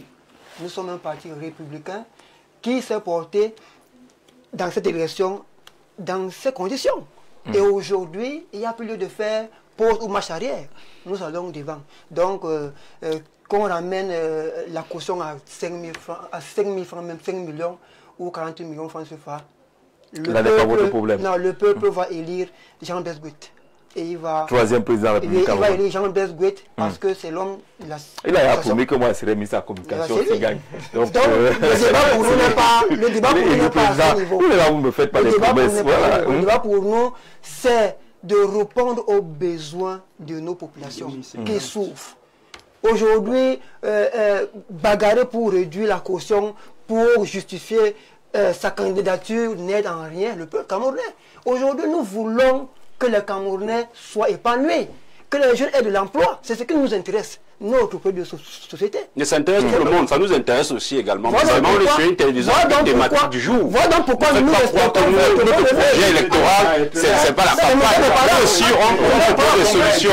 Pour ça, donc ne pensez pas que nous sommes là pour débattre de ça. Nous aussi, on a un programme politique à tous les niveaux, au niveau national, au niveau des régions, au niveau des communes. On sait ce que les Camerounais ont besoin et notre projet politique, il est basé sur les besoins des Camerounais qui depuis 40 ans, ils souffrent des problèmes d'eau, d'électricité, d'éducation, de se soigner, nous n'avons pas dit le sécurité routière. Vous devez savoir que nous avons le développer bien sûr, si on n'est pas pour la campagne, nous devons faire la campagne. Ne faites pas comme ça. Le débat pour moi, je vais le faites souffler les jeunes. Allez-y. Le débat pour moi n'est pas au niveau de la caution. Nous aussi, ce n'est pas au niveau de la caution parce qu'on sera présent à l'élection présidentielle. Nous serons bel et bien présents. C'est le rendez-vous. Le débat ne veut pas dire qu'on n'ira pas à l'élection. Ne laissez pas pourquoi on n'ira pas à l'élection parce qu'il y a la caution. C'est le point de la société. Qu'est-ce que le peuple demande? C'est ce que nous voulons proposer. Bonsoir, monsieur. Non, c'est son point de vue. C'est pas lui qui vous a invité. Ce n'est pas lui qui vous a invité. Non, je pose donc une question. Est-ce que vous acceptez sur votre plateau? Oui. Quand vous allez m'inviter prochainement, vous posez une thématique et moi je vais vous parler de l'autre chose. Exactement sur la thématique. La question c'est quoi? Êtes-vous pour ou contre le rabaissement du cautionnement? Il répond en disant que ce n'est pas à l'ordre du jour chez eux. La priorité est ailleurs. Il n'est pas hors sujet. Non, il n'est pas hors sujet. Vous parlez des programmes. Oui, il dit que le bon sujet. Oui. Bonsoir. Il vous dit que la priorité pour eux, c'est comme et ailleurs aussi. Nous disons par rapport à la thématique. Bien sûr. Et là, il faut être dans tous les... Est-ce qu'il faut réduire ou pas? Il dit que la question chez eux n'est pas de réduire ou d'augmenter. La question, c'est des propositions politiques. C'est son droit. Vous aurez pu dire également la même chose, évacuer la question aussi. Alors, bonsoir Jean-Jacques ainsi qu'à Louis Panel. Prière de demander à M. Cyprien Olinga, c'est mon voisin, d'être moins passionné. Nous avons comme une impression qu'il nous gronde. Nous, les téléspectateurs, je crois qu'un homme politique, voilà, merci, il ne nous gronde pas. Si vous étiez à ma place, moi, mais je souffrais ici, là. Bonsoir Jean-Jacques. Dites à M. Olinga de répondre simplement à vos questions. Je n'utilisais pas le mot, là, vous comprenez de quoi il s'agit. N'a jamais été un élément de pertinence argumentative, surtout pour un homme politique qui se veut audible sur une table de débat. Jean-Jacques, le code électoral en matière d'élections législatives et municipales n'empêche en rien à un parti politique sérieux et suivi d'avoir des élus. Le code électoral ne doit en aucun cas devenir un justificatif pour les partis politiques insignifiants sur la scène politique camerounaise. Ils gagneront plutôt à travailler pour se faire connaître et faire connaître leurs idéologies au niveau local avant d'envisager même de parler de présidentielle. Ngok Armand depuis Bioura qui a envoyé ce message. Est-ce qu'on va prendre un dernier? Prendre un exemple de démocratie en parlant du SDF, c'est s'égarer car là-bas, ils ont les mêmes pratiques qu'au Rassemblement démocratique du peuple camerounais. Quelqu'un l'a dit ici, mais au moins c'est l'information que pour être candidat à la candidature, il fallait payer une caution de 50 millions de francs CFA. Il a fallu la mort pour avoir un nouveau chairman. Bon, suivez mon regard saoulé. Et du côté de Fumban, là-bas n'est pas la question. Voilà. Jean-Jacques, on parle de caution et autres. Moi, je serai en tête de liste pour les municipales. Et la caution n'est pas un problème. Mais par ailleurs, la corruption visée par le parti État et leur répression qui font mal. Mais j'espère bien que le FDR va combattre cela en toute flamme et on va conquérir cela. Le coordinateur régional FDR extrême nord du côté de Dankwa. La bonne nouvelle, c'est que vous serez candidat cette fois-ci pour les municipales législatives. Nous aurons nos listes. Et c'est pour ça que nous nous battons. Parce que nous voulons justement que l'élection législative et municipale soit transparente. Nous avons des cadres qui véritablement vont être élus. C'est la bonne nouvelle. Pour qu'ils soient élus, il faut que le système soit minimalement transparent. C'est pour ça que nous nous battons pour la transparence. Mais en réalité, nous disons, nous irons à ces élections-là. Quoi que cela nous coûte. D'accord. Mettez un peu de l'ordre sur votre plateau, GG. Vos invités sont désordonnés. Voilà. Sur les prises de parole. Aristide, du côté de Nkomo, nous on sort de cette émission. 30 secondes. 30 secondes. Jean-Jacques, vous savez, tout le monde parle de démocratie. Et d'ailleurs que le point qui inspire la réclamation des partis d'opposition, c'est l'applicabilité de ces principes. Notamment les lois qui doivent se penser de manière consensuelle, se structurer de manière consensuelle. Mais seulement, Jean-Jacques, la liberté d'expression, c'est aussi un principe démocratique. Oui. Mais dès lors que vous semblez totalement hermétique aux opinions qui sont contraires aux vôtres, on se pose vraiment la question si, quand vous parlez de démocratie, si vous êtes vraiment en mesure de l'appliquer. Et ça révèle encore que si vous êtes porté aux affaires, il n'est pas certain que vous allez faire différent. Vous allez fermer la bouche à tout le monde. Et vous allez piquer les les esprits avertis, Jean-Jacques, c'est même dans la contradiction que vous construisez la pertinence. D'accord, d'accord. Merci, monsieur le directeur de l'application. Laissez ce jeune monsieur s'exprimer au haut avec 3 HO. Il est l'homme le plus courtois sur votre plateau. Laissez ces jeunes s'exprimer. À qui est que les deux jeunes-là ne se laissent pas faire. L'émission est finie. Je crois qu'ils auront une autre occasion de revenir sur ce plateau. Merci d'avoir été là, monsieur. Merci à vous d'avoir regardé à la maison. Merci pour vos nombreux messages. Je vous retrouverai demain, justement, Viviane Bessala, à 17 h avec le même plaisir. Merci de rester fidèle.